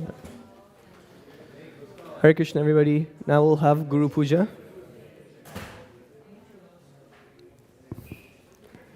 Everybody can follow along. Namah Shreshtam Manumapi Sachiputram Matra Swarupam Shri Rupam Tasyagrajam Urupurim Maturim Goshtavatim Radha Kundam Girivaram Mahoradika Madhavasham Prapta Yasya Pratita Kripaya Shri Gurum Tam Natosmi He Guru Jnanada Dina Bandho Swanandadata Kuranaika Sindho Vrindavana Sina Hitavatara Prasida Radha Pranaya Prachara He Dina Bandhu Kurunaika Sindhu Kuru Prasadam Mayamanda Murhe Laksha Parade Bahu Papagade Tatpada Padme Stumatischa Krishne Naivo Payantyapi Chitim Kavayastavesha Brahma Yushapi Kridam Riddhamuda Smaranta Yontar Bahistanubritam Ashubham Vidunvan Acharya Chaitya Vapusha Swagatam Vyanakti. I bow down to the beautiful lotus feet of my spiritual master, by whose causeless mercy I have obtained the supreme holy name, the divine mantra, the service of the son of Sachimata, the association of Srila Swarup Damodar, Rupa Goswami, and his older brother Sanatan Goswami, the supreme abode of Mathura, the blissful abode of Vrindavan, the divine Radha Kunda and Govardhan Hill, and the desire within my heart for the loving service of Sri Radhika and Madhava in Vrindavan. O spiritual master, O giver of divine wisdom, O friend of the fallen, you are the giver of your own bliss, and you are the only ocean of mercy. Although dwelling in Vrindavan, you have descended for the welfare of fallen souls like myself, and you are preaching the divine love of Radha for Krishna.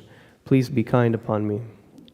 O friend of the lowly, O Gurudev, you are the only ocean of mercy. I am a dull fool and have committed hundreds of thousands of offenses. I have fallen into a dense myriad of sins. Therefore grace me with your mercy, so that my mind may be fixed on your lotus feet and on Sri Krishna.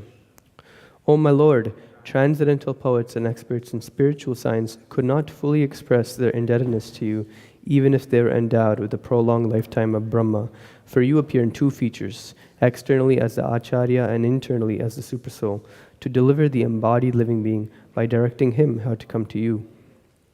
The lotus feet of our spiritual master are the only by which we can attain pure devotional service. I bow to his lotus feet with great awe and reverence. By his grace, one can cross the ocean of material suffering and obtain the mercy of Krishna. Our only wish is to have our consciousness purified by the words emanating from his lotus mouth. Attachment to his lotus feet is the perfection that fulfills all desires. He opens our darkened eyes and fills our hearts with transcendental knowledge. He is our Lord birth after birth. From him ecstatic prema emanates. By him ignorance is destroyed. The Vedic scriptures sing of his character. Our spiritual master is the ocean of mercy, the friend of the poor, and the Lord and master of the devotees. O Master, be merciful unto us. Give us the shade of your lotus feet. Your fame is spread all over the three worlds. Shri Guru Charana Padma Kevala Bhakati Sadma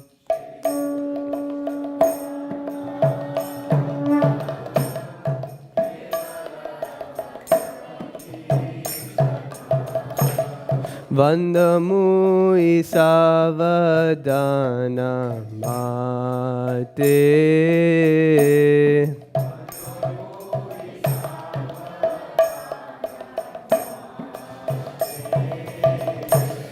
Vandamu Isavadana Mate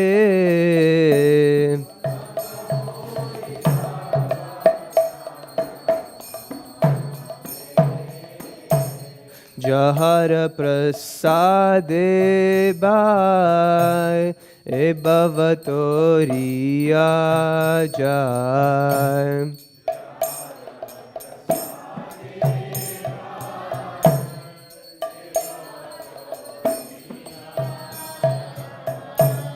Krishna prapti hoy jaha hoy te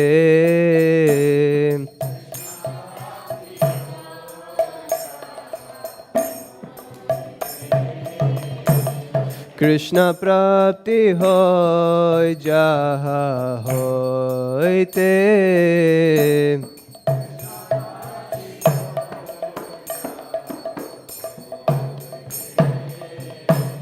Guru mukha padma vakya chitete koriya kya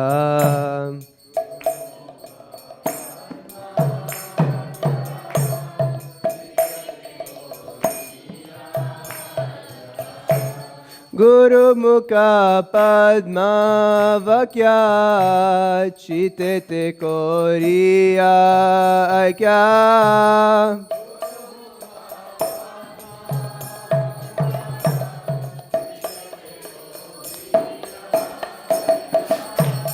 Arana kori ho mane asha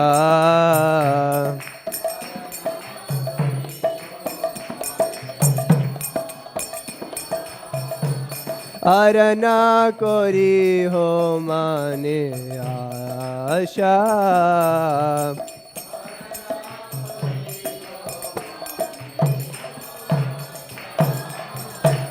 Shri Guru Charane Rati Ese Utama Gati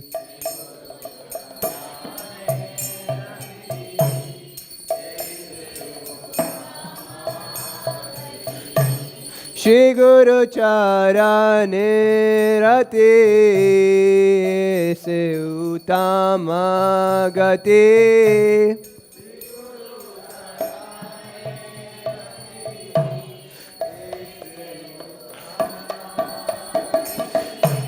Jai Prasad Pure Sarva Asha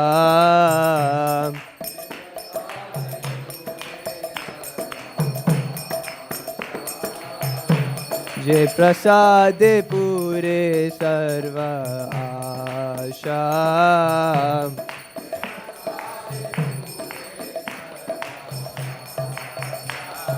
चक्कुदान दिलो जे जन्मे जन्मे प्रभु से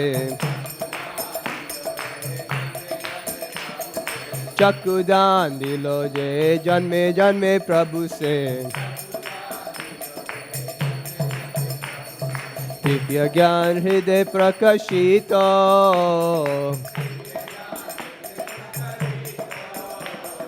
दिव्य ज्ञान हृदय प्रकाशित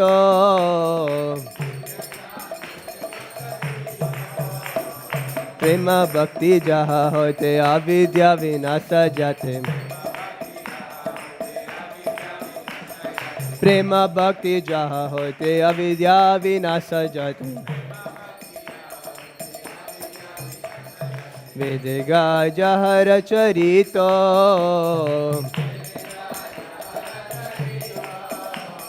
Vedega jahara charito.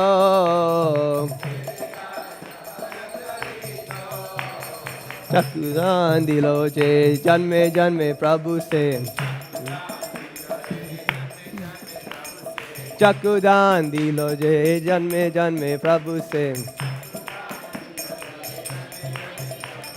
Chakudan dilo je janme janme Prabhu se. Shri Guru Karuna Sindhu Adama Janara Bandhu. Shri Guru Karuna Sindhu Adama Janara Bandhu. Lokana Lokera Jivana.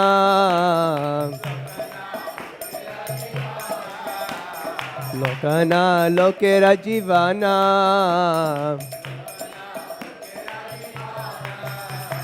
Ha ha Prabhu karo doya, deho mare pada chaya.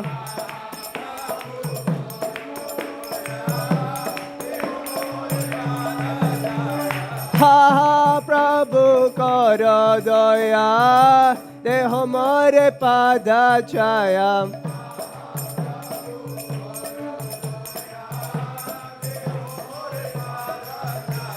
Ebejas Gosutri Bhuvana.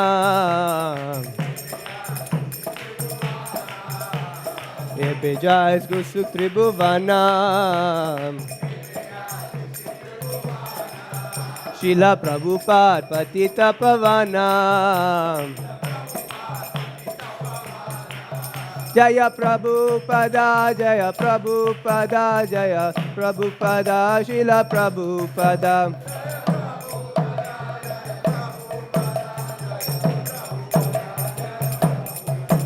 Jaya Prabhupada, Jaya Prabhupada, Jaya Prabhupada, Shila Prabhupada.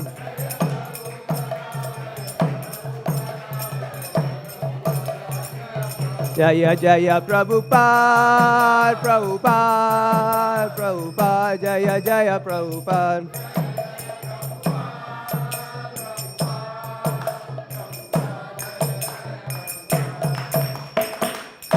Nama Om Vishnupadaya Krishna Prestaya Bhutale Srimate Bhaktivedanta Swami Niti Namine.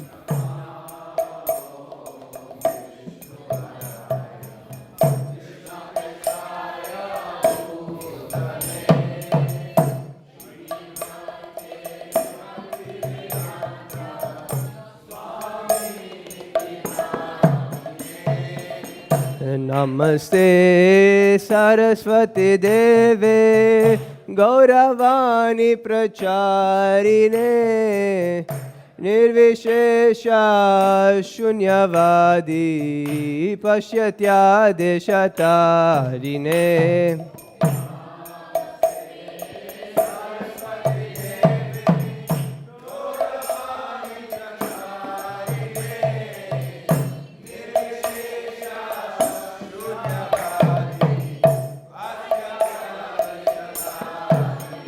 Jaya Shri Krishna Chaitanya Prabhu Nityananda Shri Advaita Gadadhara Shrivasadi Gaura Bhakta Vrinda.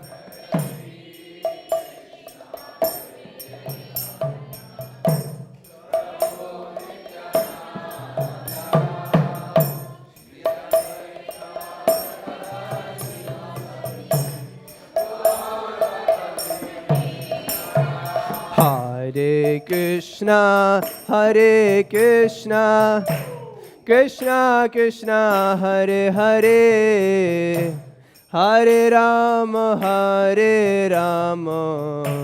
Rama Rama Hare Hare.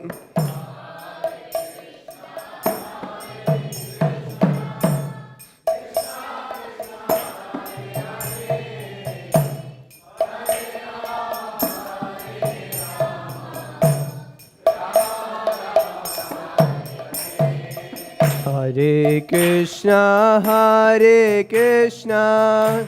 Krishna Krishna Hare Hare Hare Rama Rama Rama Hare Hare.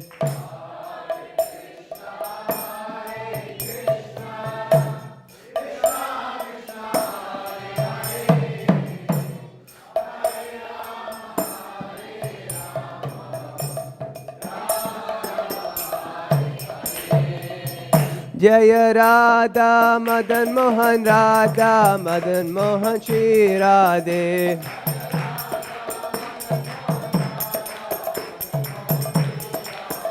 Jaya Mahaprabhu Jaya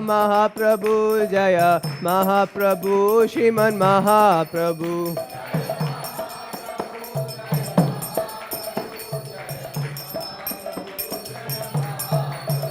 Jaya Lakshmi Narasimha Jaya Lakshmi Narasimha Jaya Lakshmi Narasimha Jaya Narahari.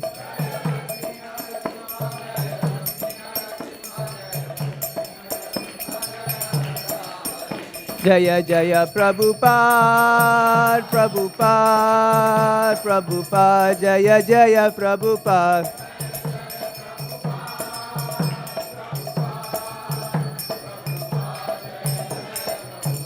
Nitai Gaura Hari Bol, Hari Bol, Hari Bol, Nitai Gaura Hari Bol.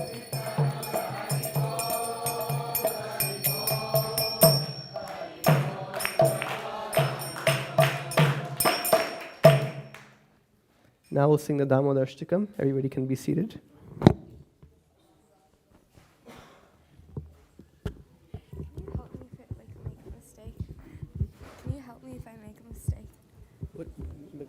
Oh, yeah, yeah.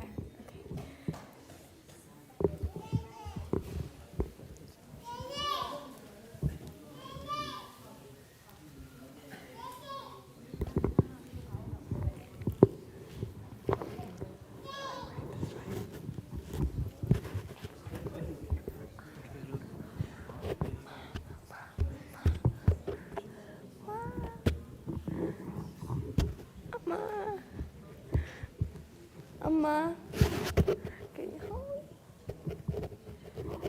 It's dark.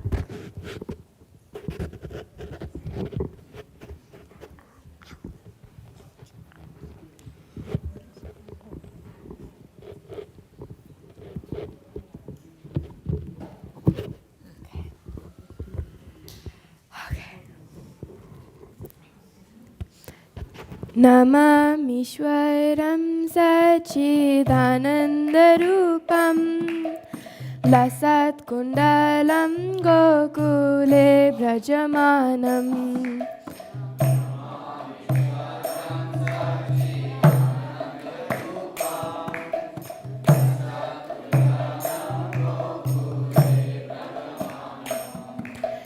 Yashoda Biyolu Kaladavamanam Param Lishtam Atyanta Droditya Gopya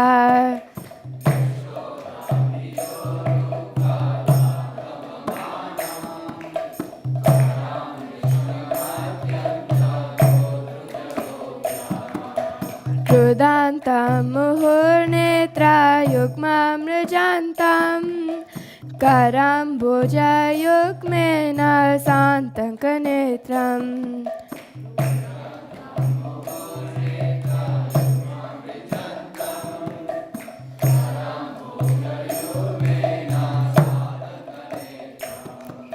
Muhuswasakam Patri Rekhanka Kanta Stitagrevam Damodaram Bhakti Bhaddam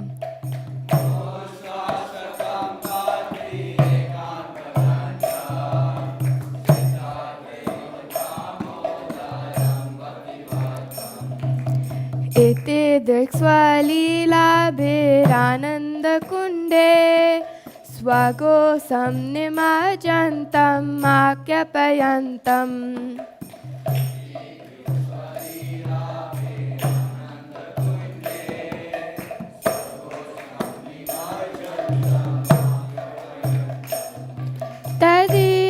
तदीयसिताग्नेषु भक्तिर्जिता त्वं पुनः प्रेमतस्तं सतावृत्ति वन्दे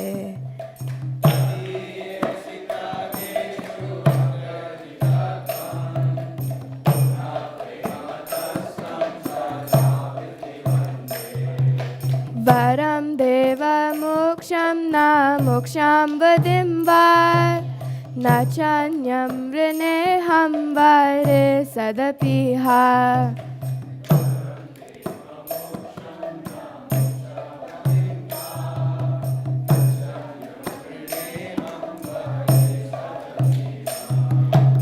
इदं ते वपूर्णता गोपालबालं सदा मे मनस्या विरास्तं किमन्ये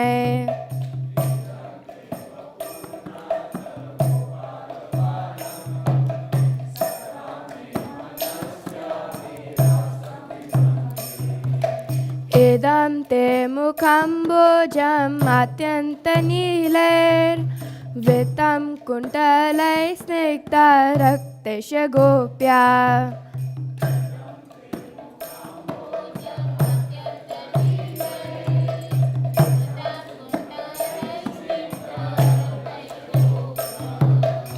मुहुश्चुम्बितं बिम्बारक्तादरं मे मनस्या विरास्तं मलं लक्ष्यलभै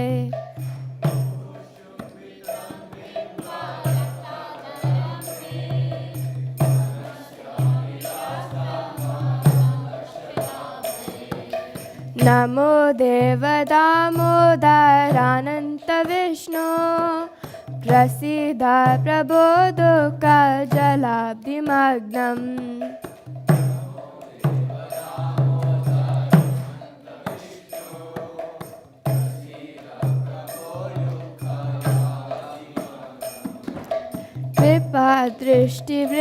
कृपादृष्टिवृष्ट्यातिदिनं बतानो गृहाणेषु ममग्नं मे दक्षिदृश्या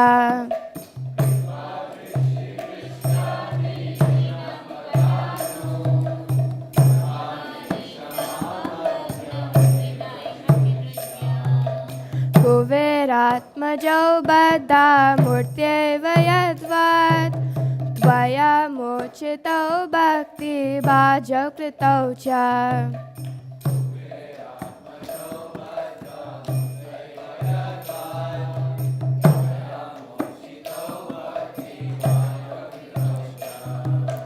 तथा प्रेम भक्तिं स्वकामे प्रयच्छ न मोक्षे ग्रहोऽस्ति दामोदरेह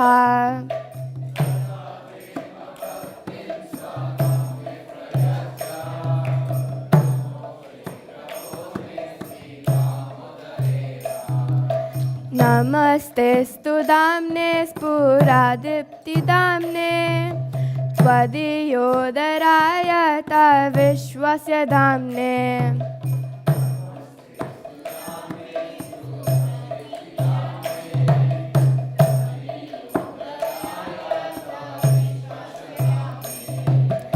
नमो राधिकायै त्वदीया प्रियायै नमो नन्तलीलाय देवाय तुभ्यम्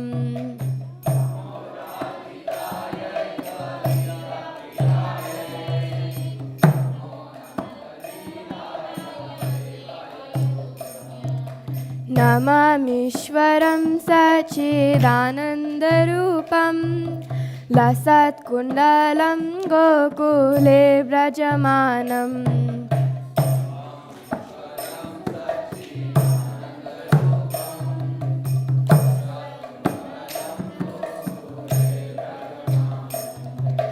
Hare Krishna, Krishna Krishna, Hare Hare, Hare Rama, Hare Rama, Rama Rama, Hare Hare.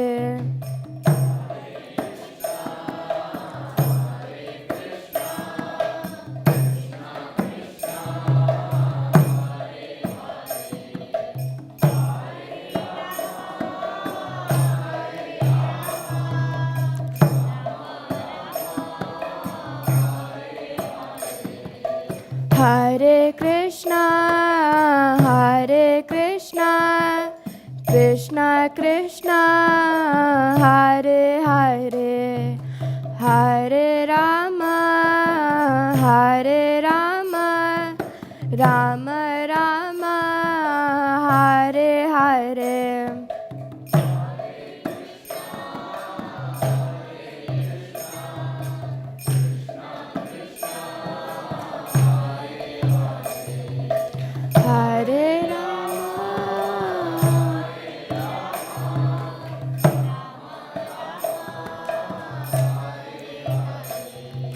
Hare Hare Krishna, Krishna Krishna, Hare Hare, Hare Rama, Rama Rama, Hare Hare.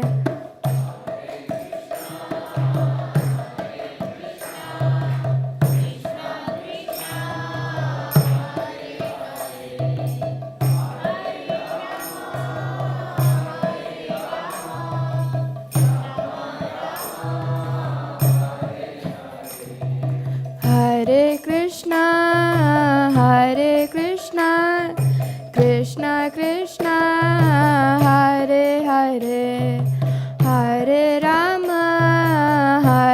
Rama, Rama Rama, Hare Hare.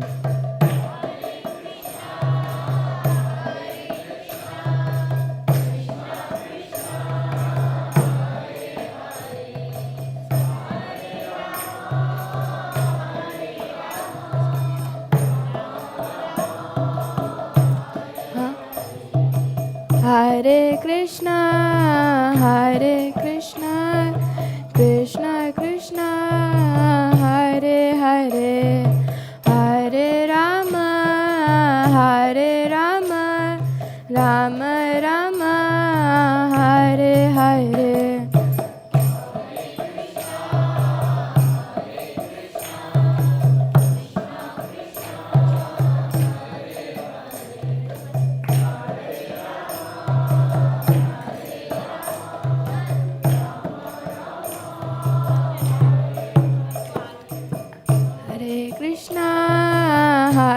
Krishna, Krishna Krishna, Hare Hare, Hare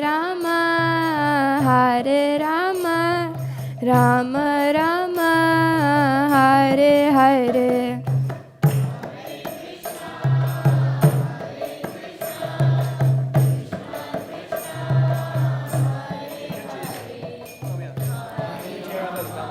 Huh?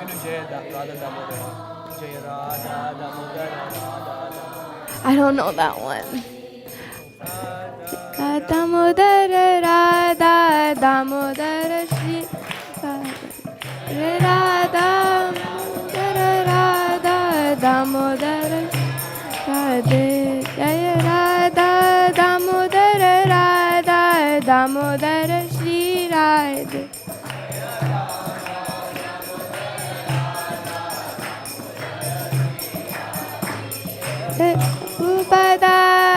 Prabhupada, Prabhupada, Jaya Prabhupada.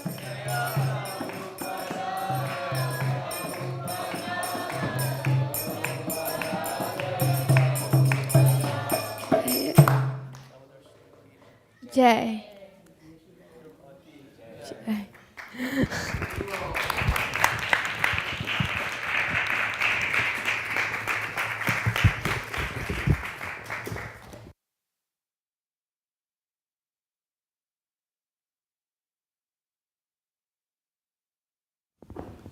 We can do prasadam prayers now.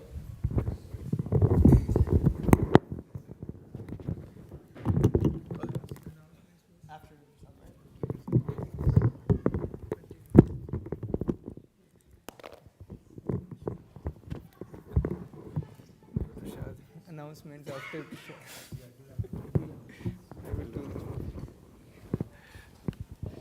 Hare Krishna.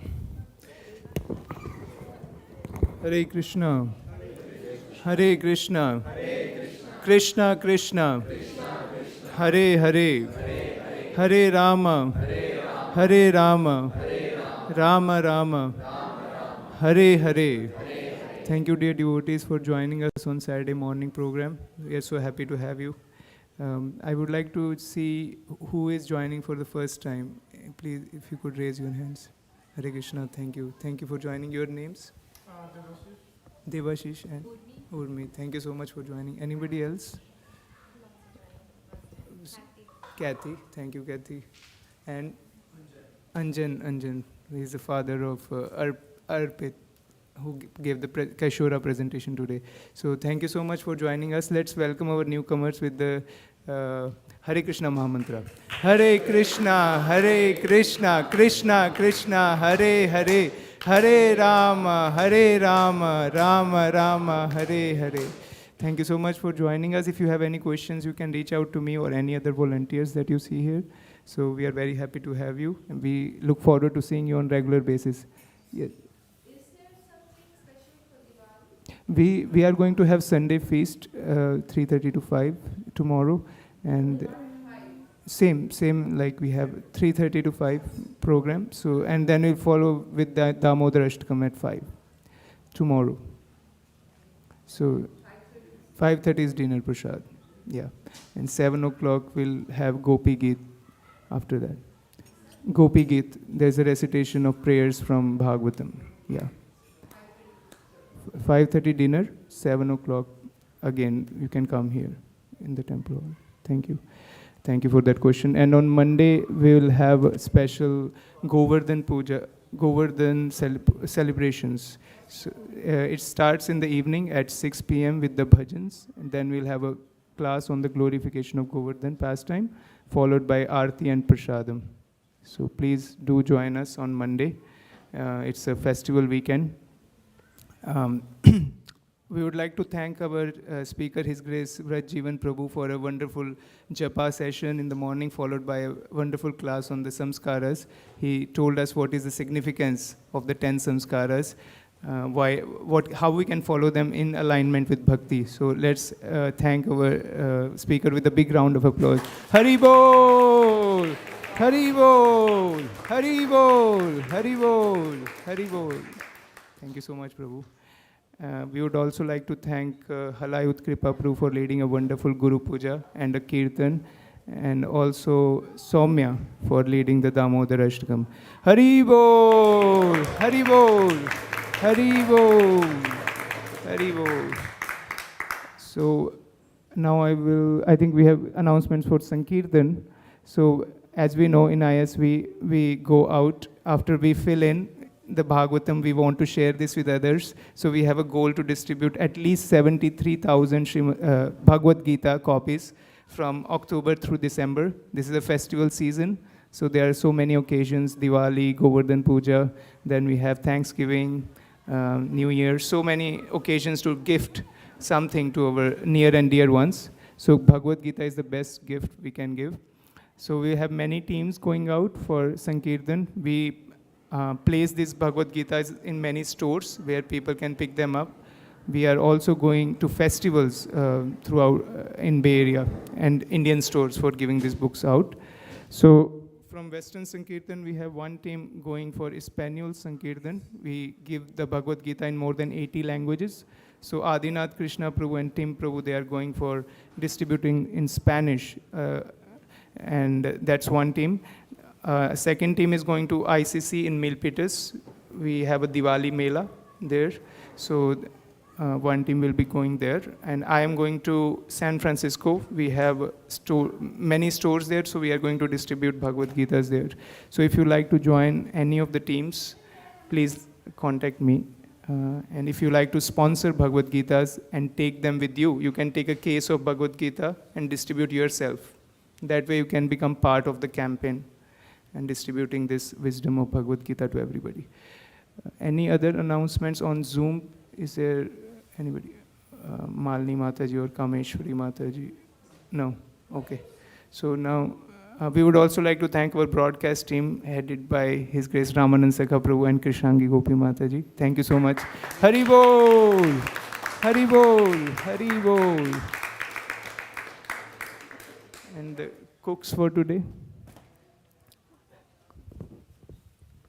The cooks for today are led by Kuldeep Prabhu and his team.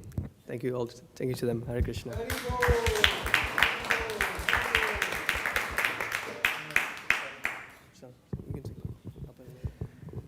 Okay, we'll go to the Prasadam prayers. Sharira Vidyaja Jodendriya Tahika Jibe Phele Bishaya Sagore Tar Madhe Jibhayati Lobho Moy Sudurmati Take Jeta Kathina Samsare Krishna Bodo Doyamoy Kori Bare Jibbaja Swaprasadanna Dilobha Se Annamrita Pao Radha Krishna Guna Gao Preme Dako Shri Chaitanya Nita Preme Dako